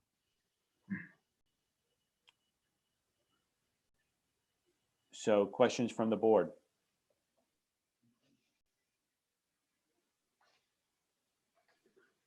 No questions for me. Thank you. I don't either have questions. Thank you. I'm going to break that streak. First question is there, I see the cones are in the spot on that back picture. I'm sorry, not cones, but the poles. I really would suggest that you also include a few, one or two more into that spot at the far end, so that nobody is coming down and going, hey, I can squeeze into that little bit. So you want me to add 2 more cones to it, make it a little more wider? That's fine. Well, actually into the parking spot so nobody can get into that first one. Oh, gotcha. And the other question I've got is, I know the planters are 200 feet, but with 12 feet between them, you can easily drive a car through there. Yeah, the car is easy to drive through there. That's No, I'm talking between the planters themselves and into your customers. Okay. Would it make more sense to, instead of having them 12 feet apart, have them 8 or even 6 feet apart? So at least if somebody's driving into the customers, there's gonna be 200 pounds, which is virtually nothing really, to stop them. So put a couple more planters in each side. That's what I would suggest. I'm not the traffic control officer, and I have no expertise, but it just would seem to me that you'd want a little more protection. With these concerns, we asked the fire department, asked them for exactly what they suggest, or or police department, which department of authority that I should ask for. If I want to do it, I want to do it right, correct way. You think, so you think the fire department? If the police and/or fire department have signed off on the 12-foot, then I have no issues with it. Okay, contact. Thank you. Thank you very much for bringing it up. Right. And other than that, that's all I had. I guess that's what's not clear to me, and Julie and Andrew, maybe you can help in sort of understanding the timeline, right? That I thought that I saw that both fire and maybe police had commented on some of the circulation issues, and did they comment, is what they commented on the same thing that we're looking at? Yes. So the fire department had requested that maybe a better barricade be provided over the wood and planters. They didn't really require any specifics, as I don't want to say they can't, or but they did ask that if something could be improved there for the barricade. So I think Tony's suggestion of more planters might help that are structurally sound. I'm happy to connect Robert or play the middleman and try to get more info from the fire department, but they just questioned if Mandarin could or would, improve that barricade a bit. I can't imagine that they're going to give you the spec on how to stop that car. They may just say it looks light or it looks okay, but there's no way the fire department's going to tell you it's X number. Right. Once the car in our parking lot, they are really in a slow speed. yeah, but somebody makes a mistake and then they're going to go through. Yeah. Okay. I do like Tony's idea. I think this is what you said, of adding, adding, I don't know exactly how the dimensions work there, but adding, 2 to 4 more planters, and instead of having, 12-foot posts, they're 8-foot posts, or maybe even 6-foot posts, so that there is no question that if a car was to come along there, that they're at least hitting one of those 200-pound planters. It may not stop them, but if they're going at a slow speed, then it may, it'll at least provide some jarring effect, Okay. But the 12 feet, you could easily just, swing the car wide and maybe go under that, or just hit that, and it's a little bit of a thing. So okay, got you. Because I'm thinking, my thought is that, that still would maintain, it's a little bit more for you to purchase, but it still could maintain a good look out there, right? Yeah. So that it doesn't feel like you're eating in the parking lot. Because I think you've done a great job. Thank you. There in comparison to other locations that I've seen. Thank you, Chief. And, a guy quite an artist, but yeah, okay, we'll take your suggestions.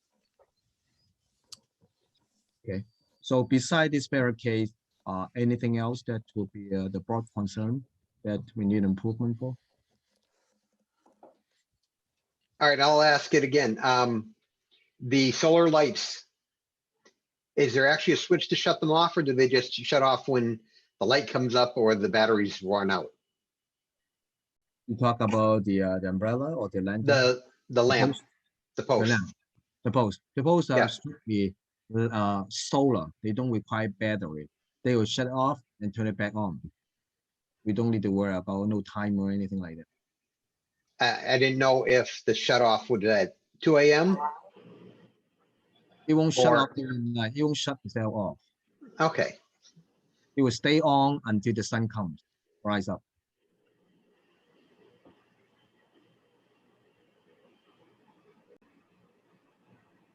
Do you know if there is an off switch? They are off switch, but we had to take it apart, each of them to turn it off. Oh, you don't want that. Yeah. If this is within our parking lot, do we need to do that? Take everything apart to switch up, put it back on? Yeah, no. Thank you.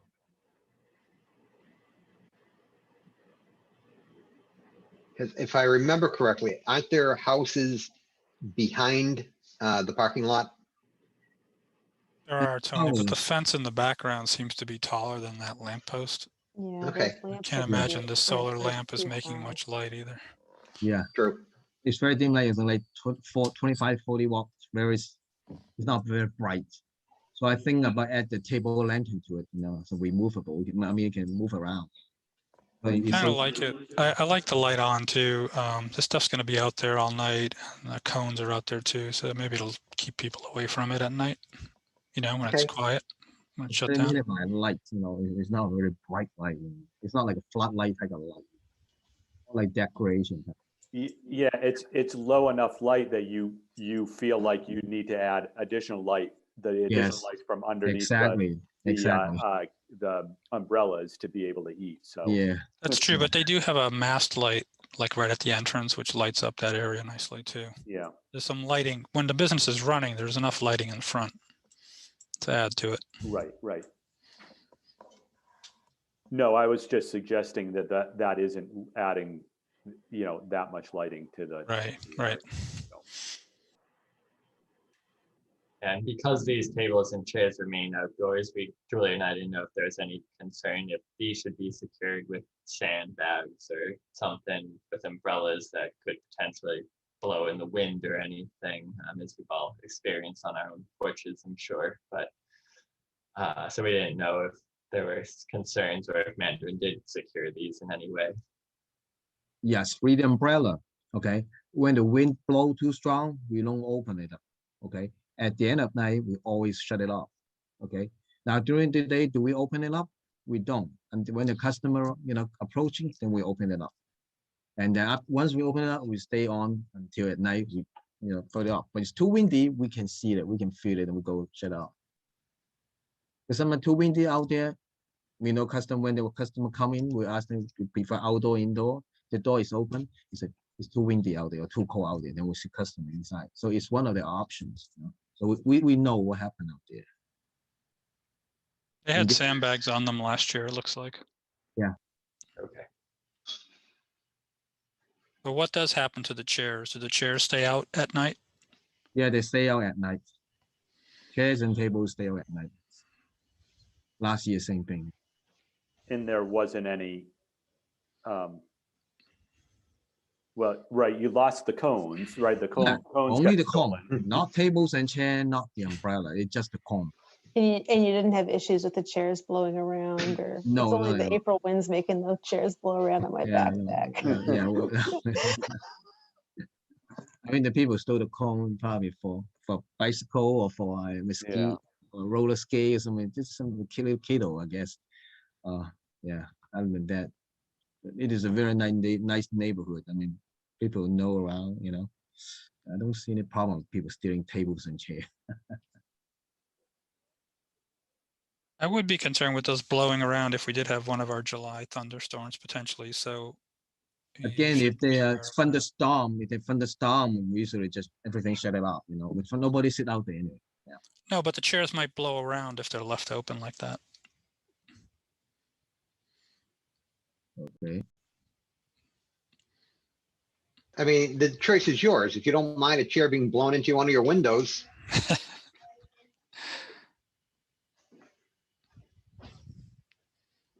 Usually it's too windy. We, off and on, we go out to check. Sure. Every morning we go clean the chair, clean the table. Yeah. And we look at the weather, whether today is good day, we open outdoor, or today is not. today. It rain out there to a little late on the afternoon or something. So we kind of, you know, planning ahead.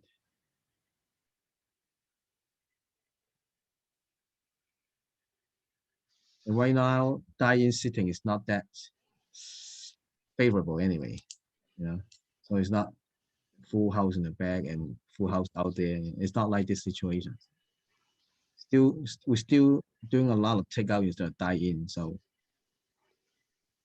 it is an add up, temporary add up structure just to help out. Some customers still scared about sitting indoor. And I did see on your application that you're intending for this to be temporary and not continue. Yeah, after yeah, COVID. we still prefer people sitting indoors so we can focus in surface. Yeah. And Yeah, the food those get gonna- better. The food tastes much better rather than sitting in the parking lot with sand and wind, leaves, you know, bug from the tree, and they just bug in the food, you know. So it happened. We don't like it, and the food get cold, you know. So the intent here is you're asking for this approval for this year, right? For this summer. Yeah, seasonal, okay. seasonal only. Yeah, when the whole pandemic situation over, we will not do outdoor. Okay, all right. We're gonna sit indoor. Do you think it makes sense to say something about the pandemic versus just this year, like in case there's some, like in case we're not out of the woods next year? Well, I guess, Julie, I would think that if they want to do this again next year, right, then we have this meeting again, and it would be super quick. Yeah. Yeah, okay. Right. My fear is we get too tricky about the pandemic and then end up shortening the time. And right, if he wants to keep it in terms of, you know, October, and that everyone feels like the pandemic, like we're in a different spot or something, then, you know, is it still valid or not? Or just, I think just keeping it as focused on this year, this season. I hope that the crystal ball is clear. Yeah. Mine's pretty foggy. So just while we're on that topic, I figured I'd jump to this condition. Right. Do we want to limit this to 2021 then?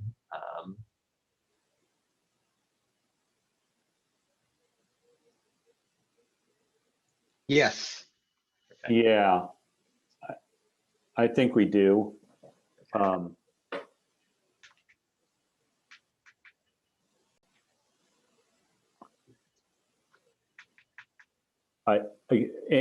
the reason why I say that, I think that if it starts to be, if we get back into, I'm going to say more normal times, you know, taking away all of these parking spaces, right? I know you're always challenged with parking on your spot in you know, in 2019 you were, and so, you know, I would have different thoughts about this if we were trying to do this when you have a full restaurant and, you know, and taking away all those spots and that sort of thing.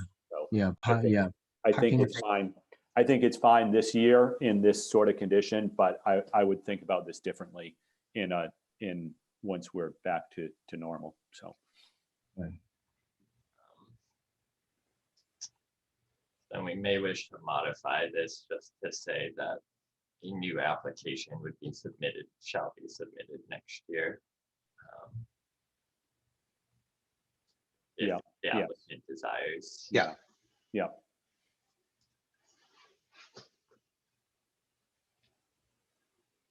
We can work out that offline too, Andrew, how to word it in this circumstance. Mm-hmm.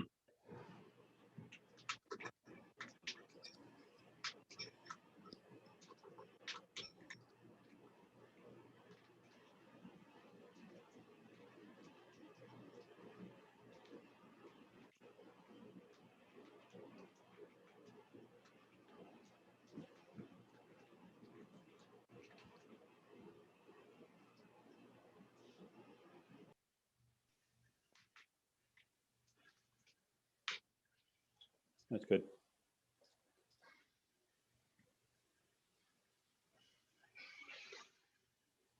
Okay. Was that the last condition? It was the last condition. So I guess if we're on it, I can add something on additional planters being used while we're on conditions. Oh, yeah. Okay.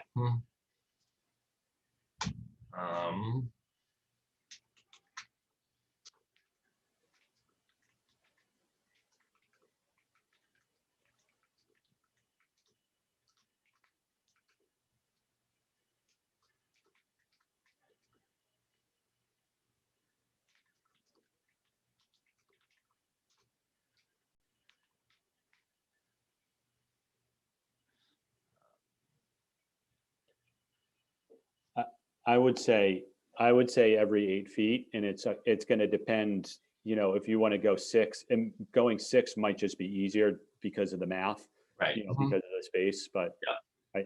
I personally think if they keep it at 8, right, a car isn't going to be able to fit in between that. So, Okay. but feel free to go smaller if that works, you know. Thank you. Yeah, I did it.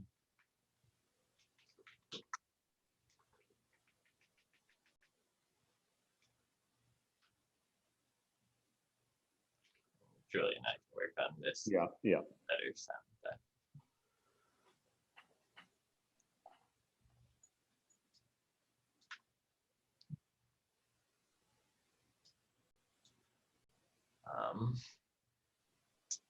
Okay, so I'll just start at the top again for the findings. Again, just aware of the Attorney General requirements for this. Zoning, existing language, existing site conditions with the site's parking numbers. The proposed use for the 32 seats along the building frontage. Total square footage. Actually, Julie and I were discussing, we might not want to mention 6 feet of distance in case that requirement changes and they do wish to do more. Yep. Yeah. I would agree with that. Table and seating will not be increased, we just remain like that, even if anything changes. So we still want to be like 4 on each side. I don't want it to be too jammed or crowded. That's good enough. Okay.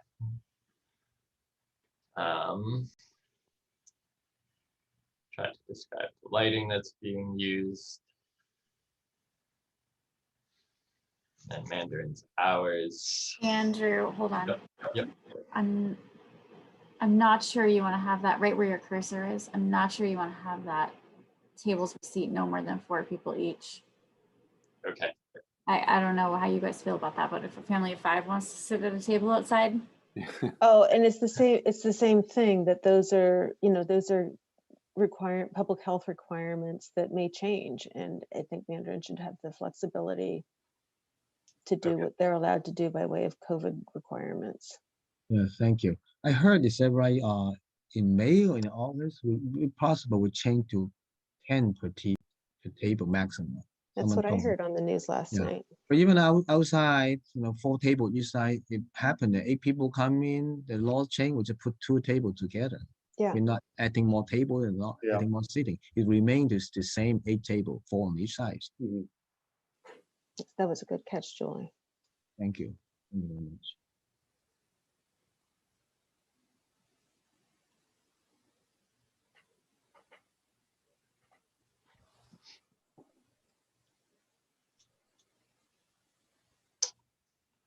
So the site circulation is going to remain the same despite those parking spaces. Traffic will flow in the same direction towards the entryway.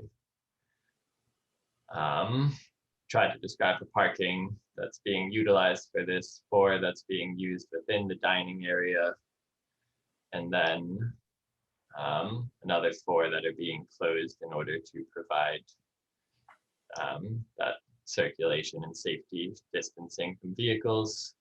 And then also the parking space that's being closed to act as that striped area for the ADA spaces. So I believe that's a total of 9 parking spaces, and I should probably clarify that.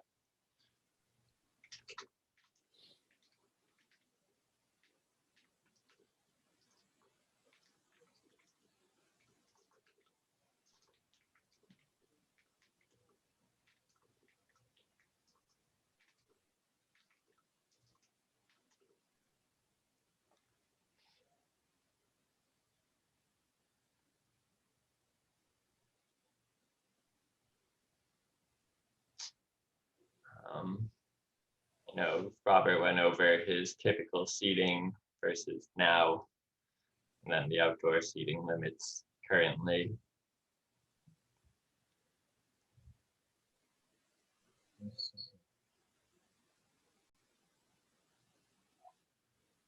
Indoor sitting chair to 65 instead of 50.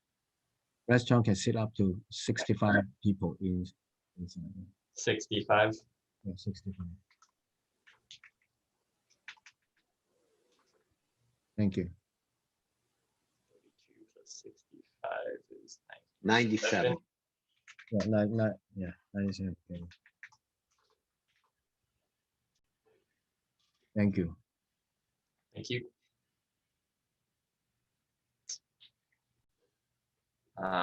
Setbacks, we weren't sure if we wanted to try to describe these setbacks to those residential butters. I know that blockade fence is there, but the tables do get somewhat close to that. I didn't know if there were any concerns on that in the CPDC. All right, I have a question. What is that walkway at the top of the building? That one, yes. Well, this is this area.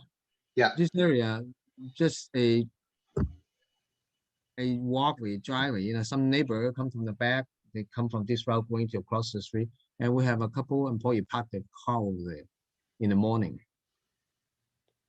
So the plan is to move the tables in the morning so the employees can get through? No. Okay, now this area is some employee parking space. This couple is only two parking space there. Okay, but you don't want the employees leaving while there are people sitting at table one. Access from Bay State. Oh, okay. No, this table one. I wish I had a better picture. It's okay. It's not a drive-through, right? Those It's not, spaces no. are access from Bay No. State Road. Yeah. No way. In the morning when we come to work, they just park their space there, like 10:30 when they arrive, and then they go back to work.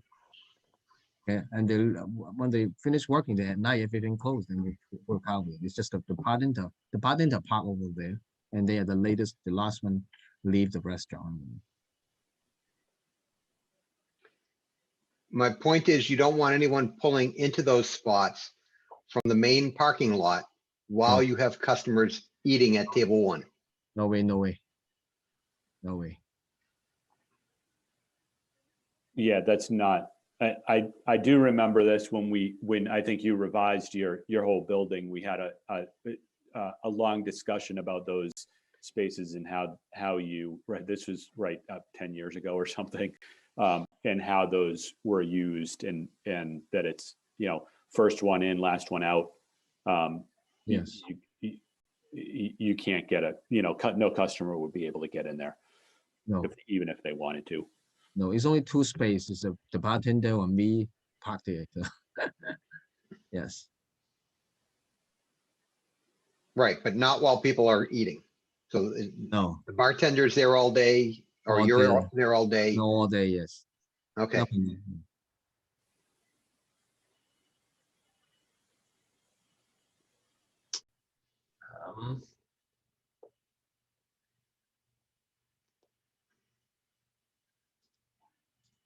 Do you happen to know, do we want to specify a minimum distance that this table has to maintain from the fence or anything?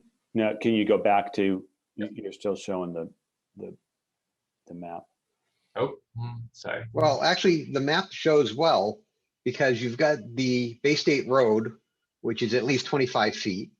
And it looks like another 15 feet to the property line and another 10 feet for table one. So you're over 50 feet from the back neighbors, which should be sufficient.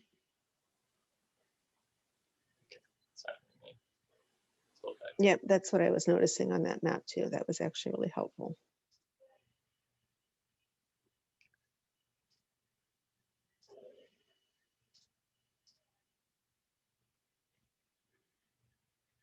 So then maybe we don't need any language here. Yeah. Yeah.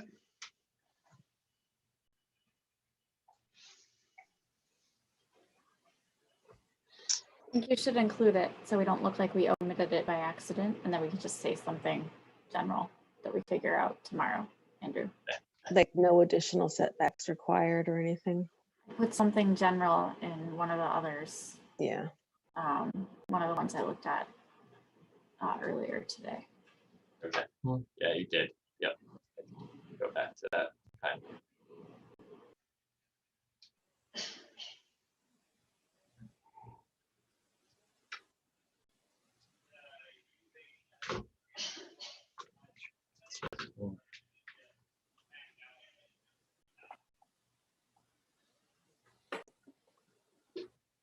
So that is everything. Okay. Yep.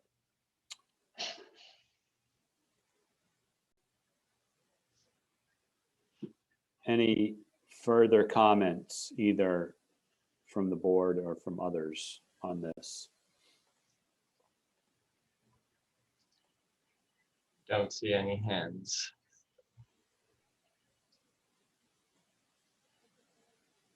Well, All right. I have a question, but not in this subject. Sure.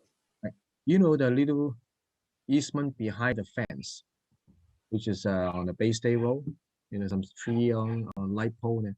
Now, what this property, the easement is belong to the town or belong to Mandarin or belong to? Is nobody really taking care of it behind the fence? Can you, Andrew, can you bring up that graphic, the map again? Yep. Map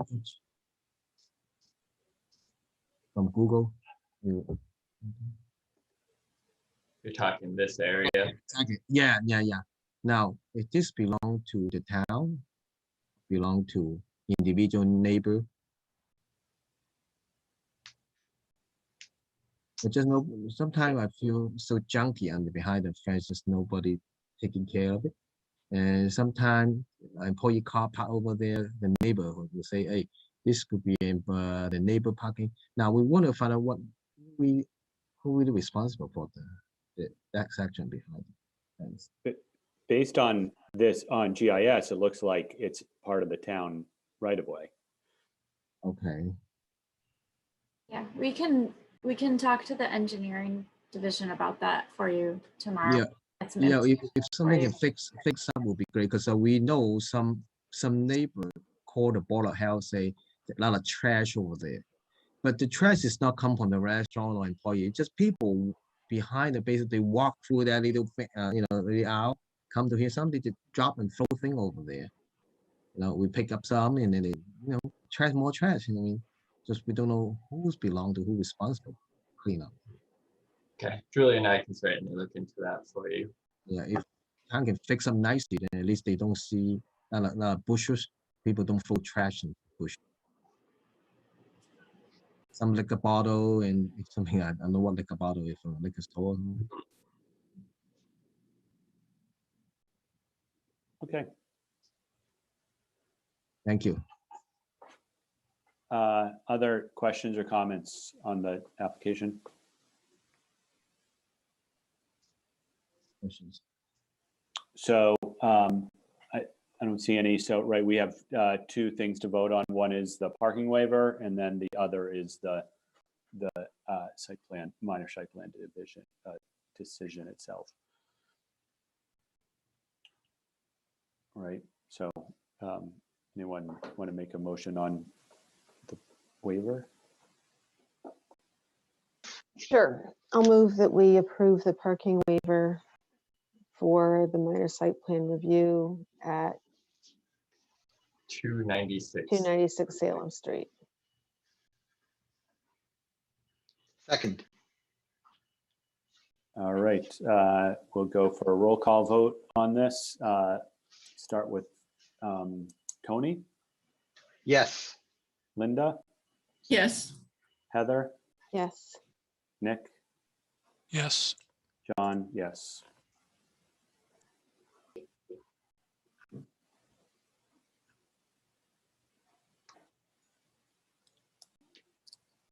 And then a motion for the minor site plan review.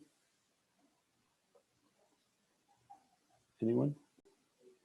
Okay, I'll move that we approve the minor site plan review for outdoor commerce dining, programming, or storage use at 296 Salem Street for Mandarin Restaurant. Second, All right, roll call vote again. Heather, Yes. Tony, yes. Linda, Yes. Nick, Yes. John, yes. All right, thank you. Wonderful. very much. Thank you, guys. Thanks. So Robert, we will get you this decision as soon as we can. Thank you very much. Email me. Yeah, email. Thank you. Have a good night. Yep. Be safe. You as well. All right, next item on the agenda, a minor site plan review for outdoor dining at Fuddruckers, 60 Walker's Brook Drive. Hi, Hailey Benitez from Fuddruckers. Hello. It's actually, I don't know if it makes a difference or not, but it's actually 50 Walkersburg Drive. I think on the agenda, on the GIS, it's 60, so we just want people to be able to find it under the GIS, but in the decision, we do say. Okay. Just making sure. All right, no, that's a good call, right? So we're proposing the exact same thing that we had set up last year. It's just 5 tables, 18 seats,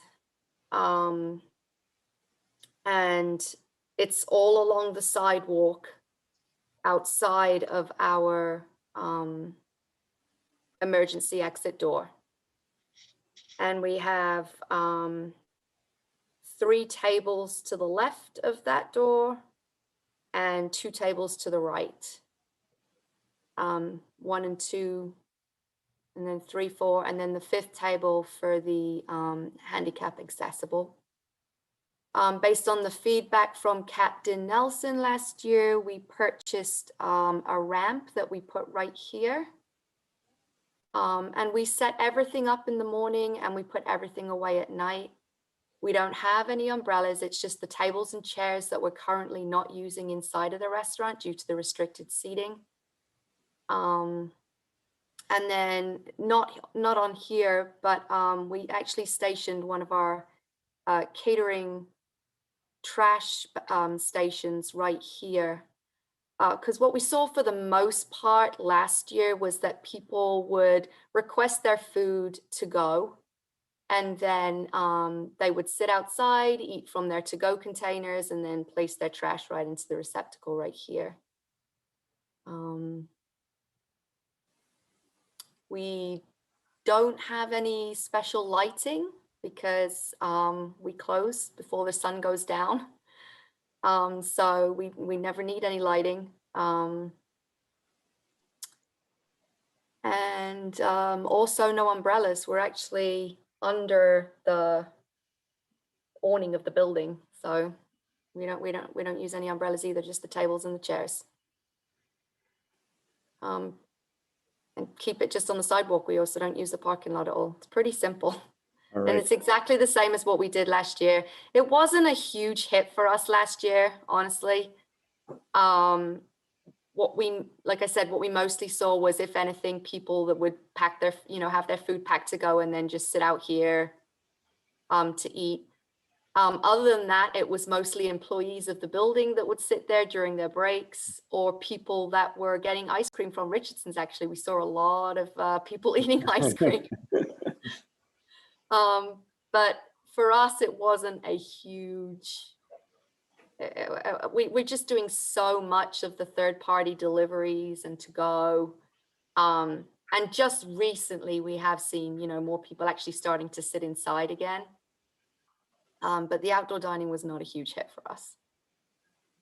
But it gives you that flexibility, right? It gives us the flexibility, and especially last year we would get calls. Do you have outdoor dining? Do you have the option for outdoor dining? So it's definitely nice to have the option for those people that prefer to still not be indoors, for sure. All right, great. Questions on this from anyone? Yeah, I have a couple of questions, comments. Andrew, could you bring up the photograph that shows it?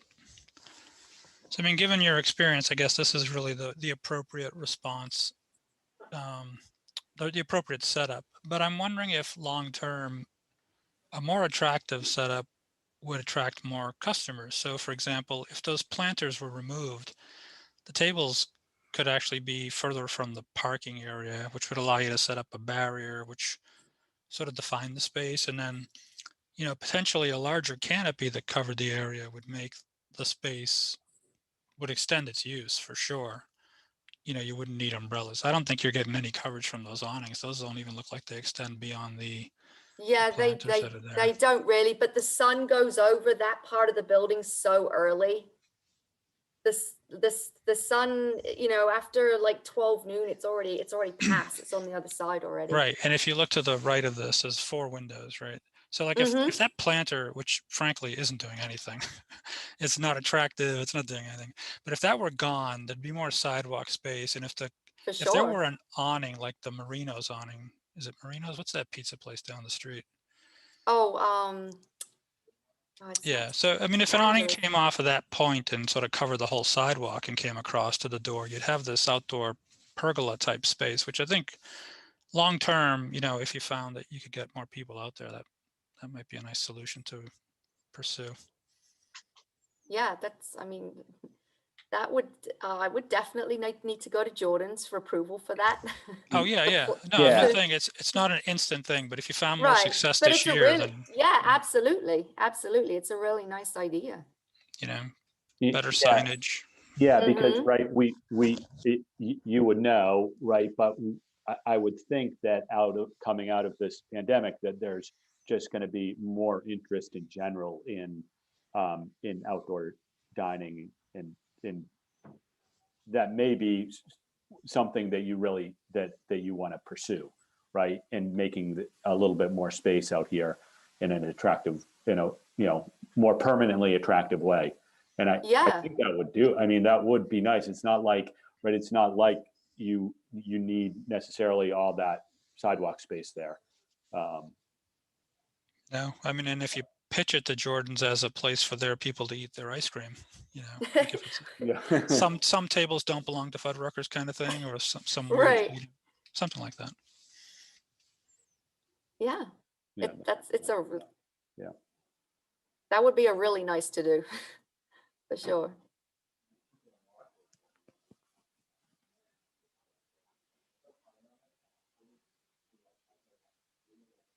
Yeah, because you have so much space up here, right? Whether it's you or whether it's Jordan's or Richardson's, there's so much space up. There is. That's really that could be. It's a large amount of space. Yeah. Yep.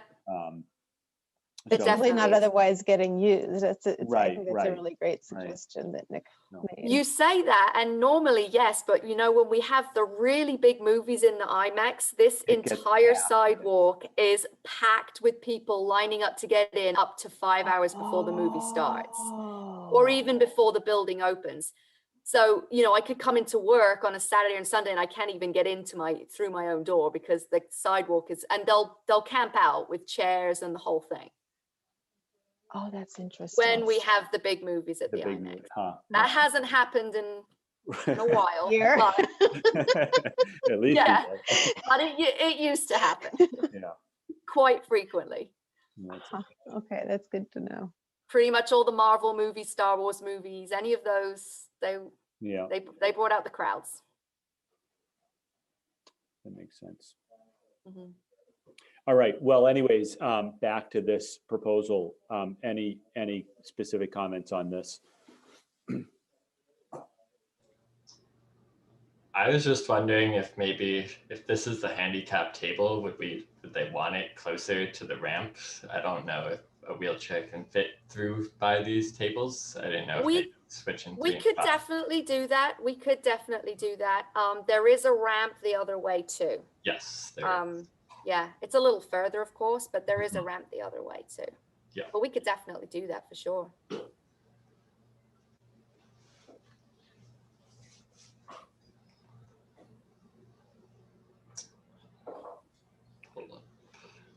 All Right.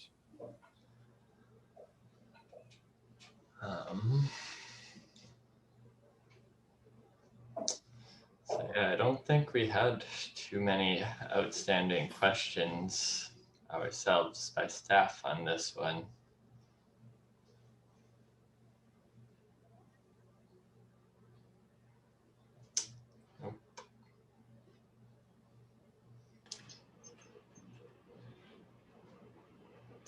I do have my question about whether the season and the hours are correct. And then also just reiterating, and I think you mentioned this, Haley, when we met before, but you don't want to do this. You're not anticipating that you'll want to do this annually, or? Yeah, well, prior to Nick's suggestion, I was thinking not. Again, based on last year, it just wasn't anything really big for us. So I don't think so, honestly. And I think just because of the nature of Fuddruckers too, you know, people get up to go to the produce bar and dress their burger and get all the condiments they want and the cheese sauce. And if you had to keep going from outside to inside to do that, and you can't get back in that door because it's a fire exit door, you can only go out, it wouldn't be the same experience. So I'm thinking that it probably won't be a long-term thing for us.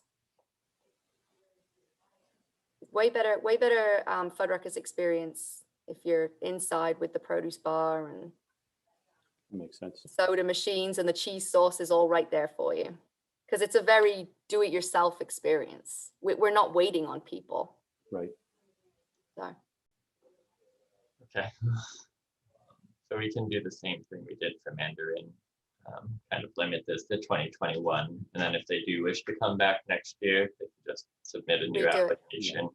Yeah. Right. And if you come back next year, if you do want to come back next year, that probably means it was more successful, and you may start to think about this a little bit differently. Exactly. Totally agree. And I hope that's the case. My idea is free this year, but next year it's going to cost. So. Oh, no. Well, hopefully if we do well, that won't be a problem.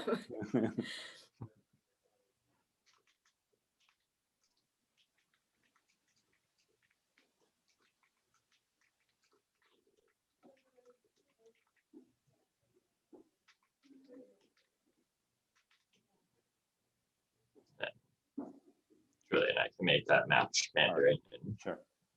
boilerplate that. Andrew, is there any place here that specifically excludes alcohol? I don't believe so. That's regulated by the select board's office and their commission. But we haven't prohibited it, certainly. I don't, does Fuddruckers sell beer? Yeah, we sell beer. Oh, I did not know that. And are you allowed under these COVID rules to have it to go? No. No. Our guests, we have very strict signage posted inside the restaurant. You can't even take it out into Jordan's. Right. It cannot leave the inside of the restaurant. Because I'll say I haven't done that, but aren't there rules? Weren't there some rules that changed that allowed customers to take alcohol to go when they couldn't before?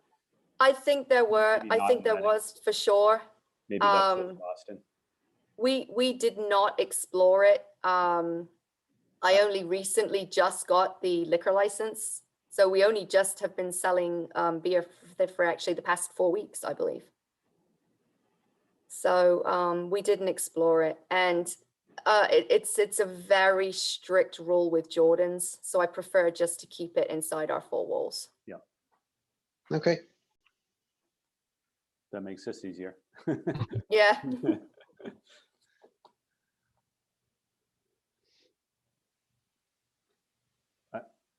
All right, I think this is cut and dry, right? Anyone have any other questions or comments on this? Andrew, have we gone over everything? I believe so. I'll just run through it real quick again. Of course, as mentioned throughout the night, the Attorney General needs to validate the zoning. 50 Walker's Brook. 50 Walker's Brook, call. There's 799 parking spaces on site that are unimpacted by this, so that use should continue as is. Andrew. Yeah. Isn't 50 Walker's Brook Drive part of an entire site, and isn't there residential on one side, at least? I'm thinking of Azalea Circle. I think it's Azalea Circle. Is that it? I don't know. Let me pull up the zoning map. There is some, so let me share this for you guys. Just see. It does look like there is some S15 that's abutting the property lines. Looks as close as, this is as close as it gets. So I can modify that zoning language to state that the S15 district does abut to the northwest. Sorry, I'm a little sensitive on these sites. I know. No way. That's a good talk, because I certainly did not catch that. It's Carnation Circle, which is off of Azalea Circle. So you were close. All those flowers get me confused.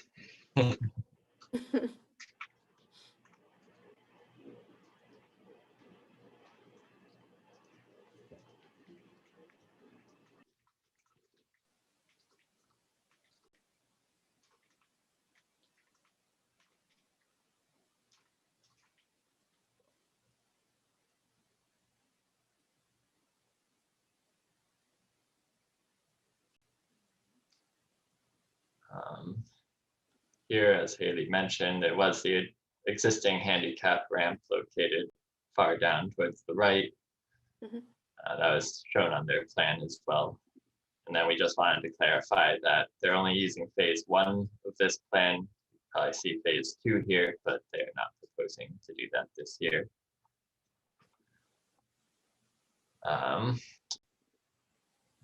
Fuddruckers has different hours of operation throughout the week, but Haley, please correct me. I believe 11 a.m. was the earliest on weekends and 8 p.m. was the latest on weekends. So I tried to keep it no earlier or later than that.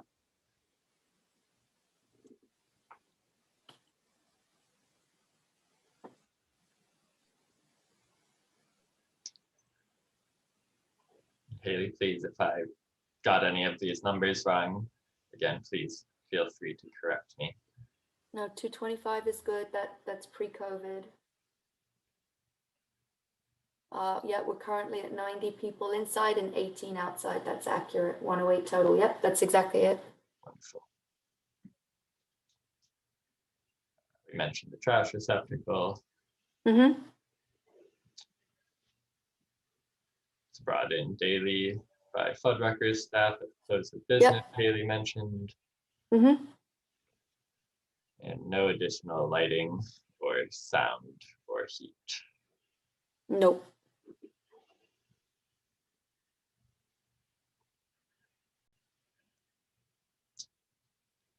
So, yep, that was everything. All right. Great, thank you, Andrew. No problem. So no waivers on this, just the minor site plan review decision itself. Correct. Any further comments or questions on this? No. Seeing none. All right. Public. No hands, no. All right. Anyone want to make a motion?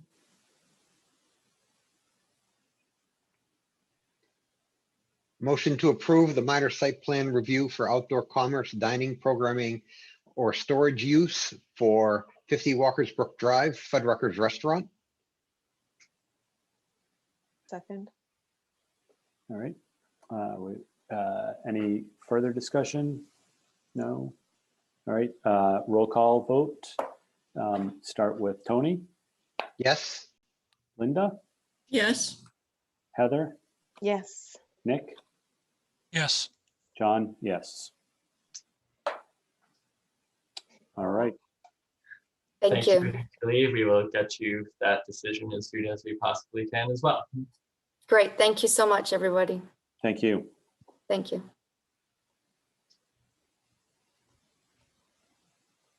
All right, next item are planning updates. I'm gonna guess we have, we're gonna do A&R plan for Lynetta Lane subdivision. Yes, pulling up Mike? the plan now.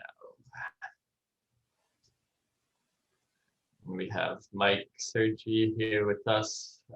So I'll share this plan, Mike, if you don't mind explaining what it is Sure. that's being proposed here. Good evening. My name is Mike Sergi, and in 2017, my company Christensen and Sergi prepared a subdivision plan of Lynetta Lane. Currently, the road's under construction. All the houses are up. 4 of them have been sold. And recently, we discovered that the westerly boundary line, which is at the bottom of the plan, was shown in error on the original plan. Fortunately, even when we correct it, lots 4, 5, and 6, the affected lots, meet all the zoning requirements, including setback, CBA area, lot area. The lot frontage all remains the same. It's just a matter of swinging that line, excuse me, from the Franklin Street where it's correct to, if I remember, it's about 10 feet difference in the back. So we prepared this plan to correct that problem and allow those 3 lots to have no problem going forward next time they're conveyed. And that's pretty much it in a nutshell. All right. Good thing that didn't really impact any of the, right? Yeah, Fingers crossed while you were calculating all those out, I'm sure. we were very happy. Yeah. So any questions or comments from the board on this? Or Well, I just have one question. I assume the A&R is required because of the prior A&R, and this is not the usual way that a lot line is corrected on a plan? Not exactly. It was a definitive subdivision, not an A&R that created No. those. Okay. But the rest of the logic applies. Right, I'm sorry. Okay. Yeah. No. Mr. Chairman, are you in the mood for a motion?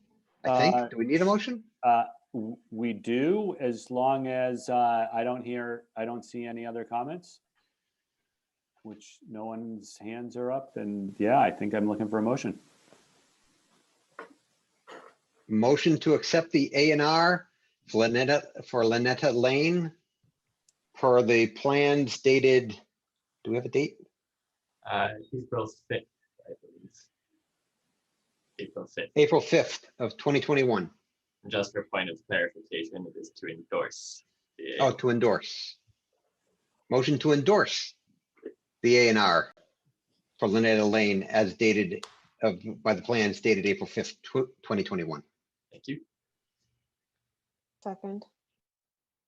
All right. A motion and a second. Any further discussion on this? Nope. All right, we'll have a roll call vote. We'll start with Nick, Yes. Heather, Yes. Linda, Yes. Tony, Yes. John, yes. All right, I will get you the memo and certificate, and we will have to coordinate with you CPDC members for Mylar signatures as well. So I'll shoot an email tomorrow or early next week. Okay. Great. Thank you all. And Andrew, thank you for your help. Really Definitely. appreciate it. No problem. Thanks for sticking with us tonight. Well, I learned a lot about outdoor dining. We'll really appreciate it a lot more. Thank you. Thank you very much. All right. Good night, Mike. Good night. All right. Meeting minutes. Yes, please. We're so busy, we're starting to fall behind on them, and I am ferociously trying to get through them when they're all 10 plus pages each. So I was able to finish the 125 and the 28 for this meeting. I know there's an additional one on the agenda, but it's not quite ready yet. So Well, Andrew's getting them ready. Do you guys like them the way they are? Like they're very transcripty, or would you not be concerned or actually prefer if they were like a little bit more summary, or, I don't know, something we've been thinking about as we're just extremely busy, and we have a Zoom recording as well as an RCTV Well, tape of our meetings.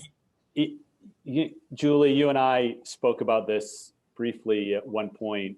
I think when we first started doing Zoom, and I'll say I'm a fan of the sort of the more summary type of meeting minutes.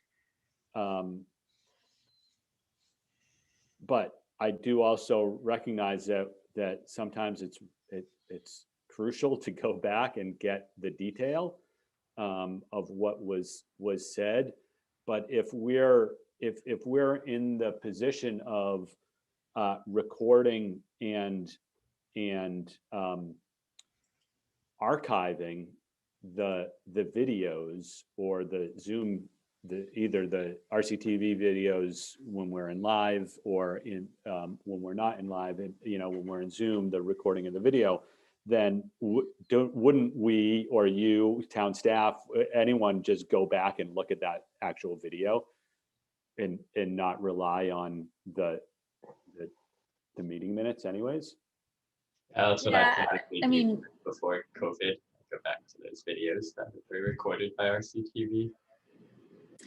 now I just look back at the minutes because they're so similar to the recordings, and I don't like to watch myself on TV and relive meetings. But I mean, I definitely, like, they're really helpful actually to have them transcripty like that, because I can quickly pull out like the information without having to figure out where in a video something happened. But I don't know. Definitely. Sometimes you guys say things summary. that they mean a little different than how it's said, so it's good to have it in writing too. Well, my only concern is RCTV is not required to retain the video for an extended period of time. Now, I don't know what their limits are. Yeah, in the Zoom, I believe even when we personally record to the cloud, I do believe those have time limit expirations on them as well. So yeah, that would be my concern as well. Is if we were to go that way, that means that we would really want to make sure that we retained those videos for a long time, and I'm not sure that that's where the town is. it's a lot of memory space. Yeah. I'm sitting here looking through the January 25 minutes and thinking about, if I were poor Andrew, how I would summarize some of these things. Because in a summary, at least, I am also a fan of summaries. and also value having the detailed record for reference going into the background. And so, but in summaries, I think it's really important to at least capture important issues that were discussed and information that transpired in relation to those issues. And maybe I'm not being creative enough late at night, but my own experience is that sometimes it's actually just as much, if not more work to accurately summarize something than it is just to transcribe it. And I guess I'm wondering, Andrew, if you as the transcriber and creator of these minutes, if that's what is on your mind also, or if you sometimes just I wish I could just say, this was discussed and this was the answer. No, I would actually agree with the former, because even when I try to bullet point some things, you know, I'm rewinding to make sure I'm summarizing what's said without the detail. And so it is difficult to summarize sometimes. And, you know, to say the applicant simply reviewed the grading and drainage plan, the utility plan, I just don't think it provides enough, in my opinion. And I'm comfortable writing the transcript files, what I've been doing now for 2 or 3 years with you guys. So it's kind of just gotten into the flow. It just does take time. I mean, but either way, it takes time. So it's no difference to me. Sounds like a great job for an intern. I was going to say, why don't we have a high school kid do this? Give him credit somehow. Or maybe some master's student from Harvard, because they'll do anything for credits.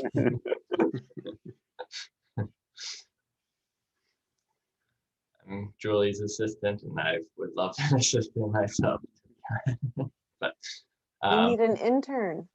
yes, and we actually have great from Salem State kids. I'm an alumni there, and they've reached out sometimes asking if we have intern positions, but we don't, as far as I know. So. Does it have to be a formal intern position? Can't we just figure out a way to do this? We're working on it. There's a lot of discussions going on it. We're working on it.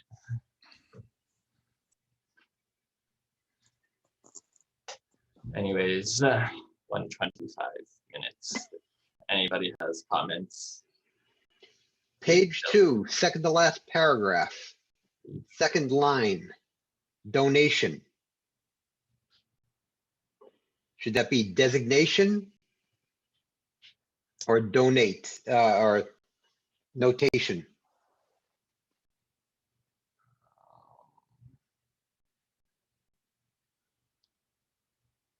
Sorry, I'm not seeing the word. You're right. Ms. Your Murphy? cursor was right on it. Right, right by the parens. Town council proposed replacing the minor site plan review donation MSPR. Yeah. Denotation, is that the word I said? I'll just say acronym. How about we just On the same page, the second paragraph says the conversation begun asking.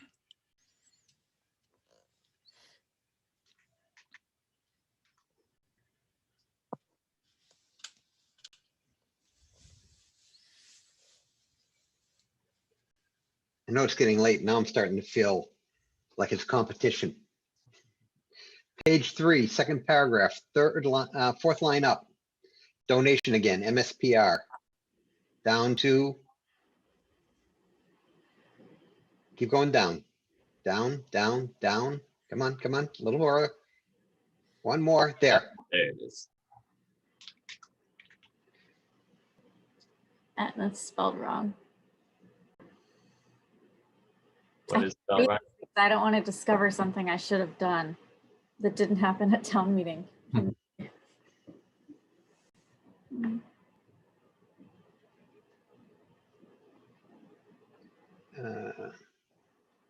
All right, page 4, second paragraph, right in the middle.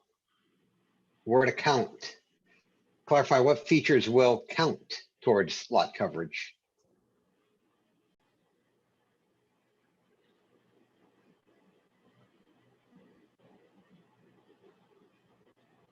No step, oh, wait, never mind. I was thinking it was setbacks. Step backs are correct. Sorry, my version has it highlighted in red as a misspelling.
I have nothing more on 125. I have something on page 6. Let me.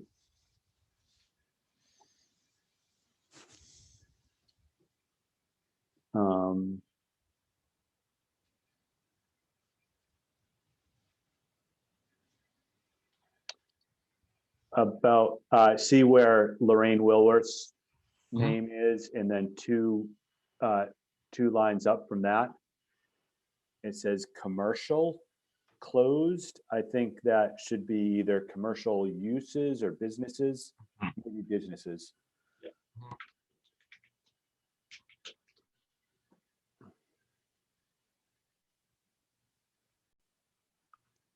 And that's all I had.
If you guys want to jump ahead to the 2.8, just let me know if you have comments on that as well.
Are you on 2.8 already?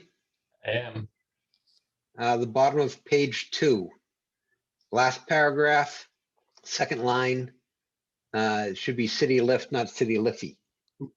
Catch. Red line stays no matter what.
Is the PTTTF still called a PTTTF?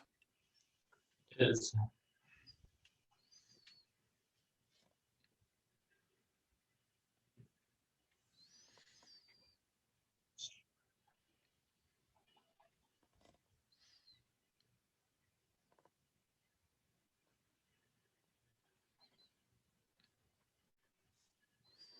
We should change it to P3TF.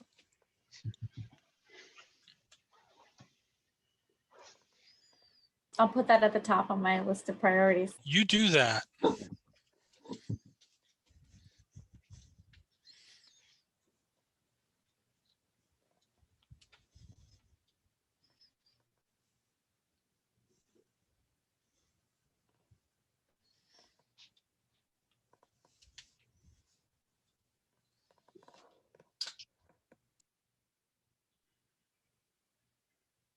Hey, what's going on at Camp the Castle? Some kind of creamery? What is that, ice cream? A split pizza shop and ice cream shop. Did you say pizza? Yep. The owner will be talking to you guys next Tuesday night. For outdoor time. For what? His An outdoor ice dining. cream. I'm sorry, what? Outdoor dining. Oh, outdoor dining, yeah. I'll let places all set up for it. Oh, yeah. Perfect.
All right, I'm done with 2.8.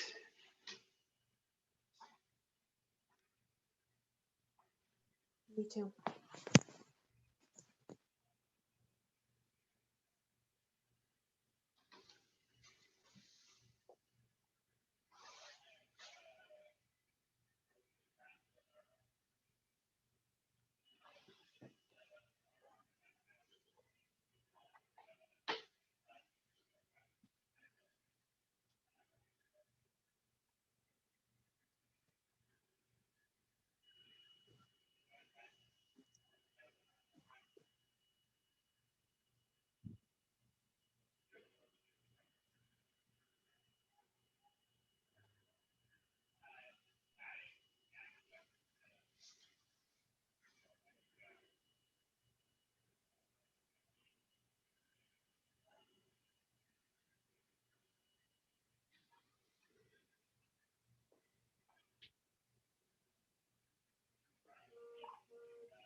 It's a busy night.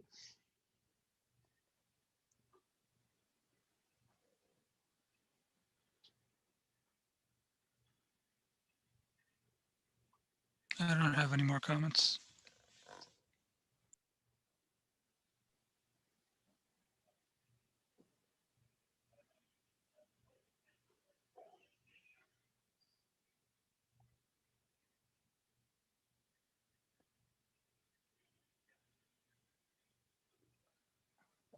All right, I think that does it.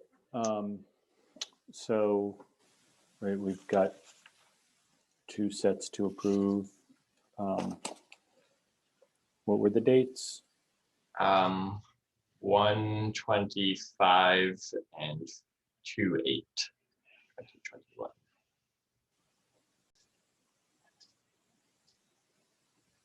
Both as amended. All right.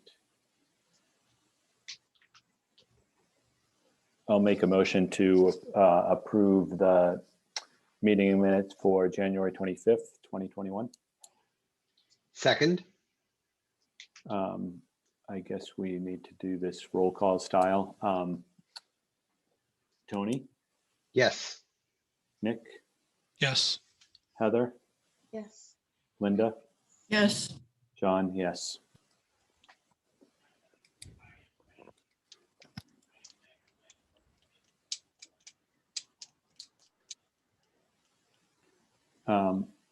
I'll make another motion to approve the meeting minutes for February 8th, 2021. Second, All right, we'll have another roll call vote on that. Start with Tony, yes. Nick, Yes. Heather, Linda, Yes. John, yes.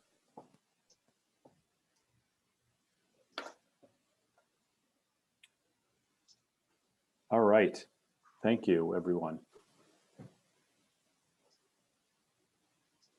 Besides the ice cream and pizza parlor, are there any more updates? what's next for us. So we had advertised for a couple others, and they're in various stages of getting information to us. So we are not entirely sure yet if it'll just be Cal's Creamery on Tuesday or if there will be others ready.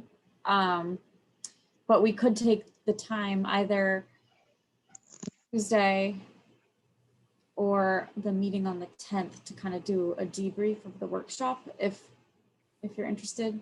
You know, we need to kind of convene as a group and talk about what was learned in each breakout session and kind of talk about next steps and things like that. So that's something that Andrew and I have been working on in the background to try to queue up for one of your upcoming meetings. Other than that, what else do we have going on, Andrew? A lot of things. A lot of things, but don't think anything crazy. Some of the 40R commercial spaces have found some tenants, postmarked with a restaurant and a company called Drew's Stews, which is a unique little soup type place in the 475 Rise building. So hopefully those get occupied soon, and I think that's it. Yeah, we're working on a local rapid recovery planning effort to aid in building resilience and helping our downtown business district. So we got some funds from the state for that, and we're working with consultants on that. And we just rolled out a survey to the businesses that closed. Maybe it's been actually 2 weeks now that it closed. And we're working on a consumer survey to send around to help inform that effort. And it's important because feedback that we get from both of those surveys will help the state kind of figure out where to allocate funding for actual implementation of like real on the ground projects in downtowns for COVID recovery and resilience building. And there was one other thing I sent out a call for volunteers again today for the Parking Advisory and Recommendations Committee. So that's we're still soliciting volunteers for that. So if you know of any downtown businesses, business owners or managers who are also Reading residents and then also downtown residents or other residents with a background or interest in logistics and problem solving, and parking in general who want to apply, that would be great. Yeah, so those are the big highlights. Of course, the town meeting is this week, so that's another thing that's just taking up all our time. And then did I see something about MassDOT and the road diet hearing? Yes, how could we forget that? So there is a public workshop, public meeting happening on, I think it's Tuesday, May 11th. In the evening to kind of talk about the status of the road repaving and restriping on Main Street. Do you know any more specifics on that, Andrew? I don't. I think it's specifically the north portion of the road diet, if I'm not mistaken. So that's really right. Good. Yeah, that's correct. That's what they're gonna be their focus on the 11th. And keeps marching on. But then we had 2 more meetings to bring that up to you guys. True. Yeah. Yeah. All right, we'll leave it at that then, right? There's something I'll just flag for all of you as Sure. well. Julie mentioned that there's town meeting going on. There has been an instructional motion filed related to the 40R bylaws that I'll just share with you to let you know that people are going to be voting on it. It says to respectfully request that the pending review of the 40R bylaws be completed no later than April 2020, and also include the following: a reduction of the building lot coverage to 85% maximum, and to change the existing of a 15-foot minimum side and rear setback to an abutting residential zone to include not just a residential zone, but a residential property. So I just, since 40R was mentioned, town meetings going on, wanted to let you know that's going to be discussed at some point. At the rate that we're going at town meeting, it'll be Memorial Day that it'll be discussed. You said no later than April 2020. 2022. Okay. I'm winning with my numbers tonight. Thank you. And then also on 40R, I think when we talked about it in early May, we have some thoughts on help with public outreach and coordination with the potential consultant. So maybe we can discuss that as well. We're exploring the possibility of having an outside person help facilitate some workshops around that topic this fall. But we can, yeah, like Andrew said, we'll provide more information on that in the future. And then I'll just say for anyone here who's unfamiliar with instructional motions, they're purely instructional and advisory. They're non-binding on staff or on you guys. And there's a lot of conflicting opinions about how fast or how slow we should be doing zoning. So anyway. Well, right. And I guess the other thing that's just interesting about instructional motions is that, right, there's just the process of them, right? It's one side presents a petitioner, basically. Yeah. They present a point at the end of town meeting when everyone wants to get out of there and close it out. And so, yeah, sure, that sounds good. Let's do that, right? In its own right. There's only one side presented, so it's sort of an awkward. It's an awkward process, right? I'll agree with that. Well, one side is presented, but it can be debated. Right, but the only person that's prepared to debate it is the person who presented it, right? Oh, people are preparing. We've had them for a week. Well, no, but the person that was preparing for it has had 6 months, right? So the thing that I think is probably, well, is interesting and invaluable that I keep in my mind is actually listening to what people have to say is kind of an insight, kind of another point of information in addition to the workshops of what people have on their mind. And when we go back to town meeting for approval of the bylaws, what's been debated and discussed is, I think, just interesting information to have in mind. Oh, absolutely. Yeah. More dialogue is always better. Yeah. Yeah, there's a lot of good ideas that come out of those town meeting conversations, I find. So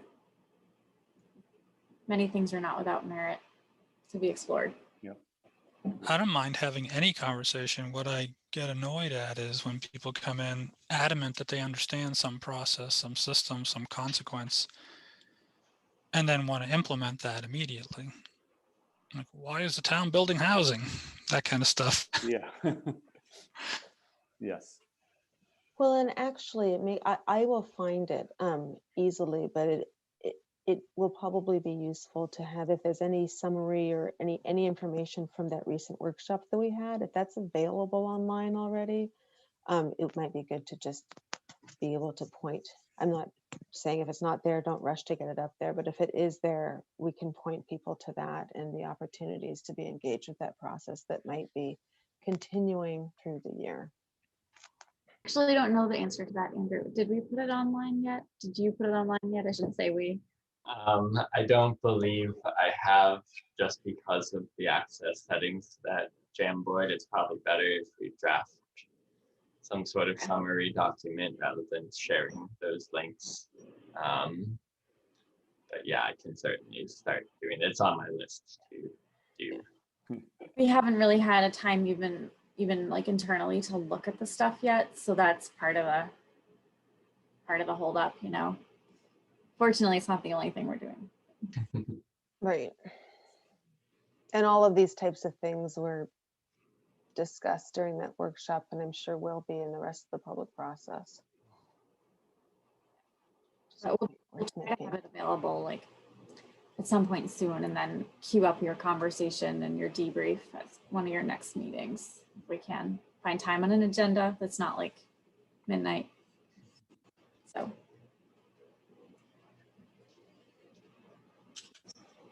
You guys think the reviews went well tonight? Was it worth it? The zoning? You mean the process to allow for the outdoor dining? Yeah. I think so. I think it's worth it too. Great. It'll be interesting to see, how many businesses want to continue this into the future. I think that's also an interesting point of information to have in mind of how much is just like, yeah, this is just until we get through. Like Christopher's, he said, yeah, we think we might like to do this in the future. I think that's good information for us to have. And I guess I was wondering whether, right, if someone amends a site plan, do we incorporate? I mean, when is that time where we're doing it through this outdoor dining, this process versus just incorporating it into a site plan and a change of that use, right? Because I think there's some line there. Yeah, or condition at least parts of what would be required for that outdoor use, right? Condition that right into the site plan review, so part of it's done. Right. If you do this, if you do that. Yes. Yep. Yeah. I would assume it's only it's basically when the intensity increases. So I've got 50 seats in my restaurant today, and I'd like to add another 15 outdoors during the summer. Or if you're permanently reducing or changing the site plan, some aspect of the site plan that was required as part of your approval. Like parking. Like parking. Right. Mm-hmm. Right. So. But yeah, I think it's definitely, it's worth it to both in the temporary and the long term. But I do think I don't think it's just the way the night went. I do think that as we go through more, we'll understand what to focus on and get a little speedier at them. Yep. Right. Well, thank you, everybody. All right. Thanks. Guys, One more motion. Oh, Motion to it. Go After ahead. you. No, Move to please, adjourn. after you. My cat has been meowing at me and now it's attacking me. I think it's time to go. I have to. Bed. Second. All right. All those in favor? Aye. Aye. Aye. All right. Thank you. Good night, guys. Tuesday. Aye. Good night.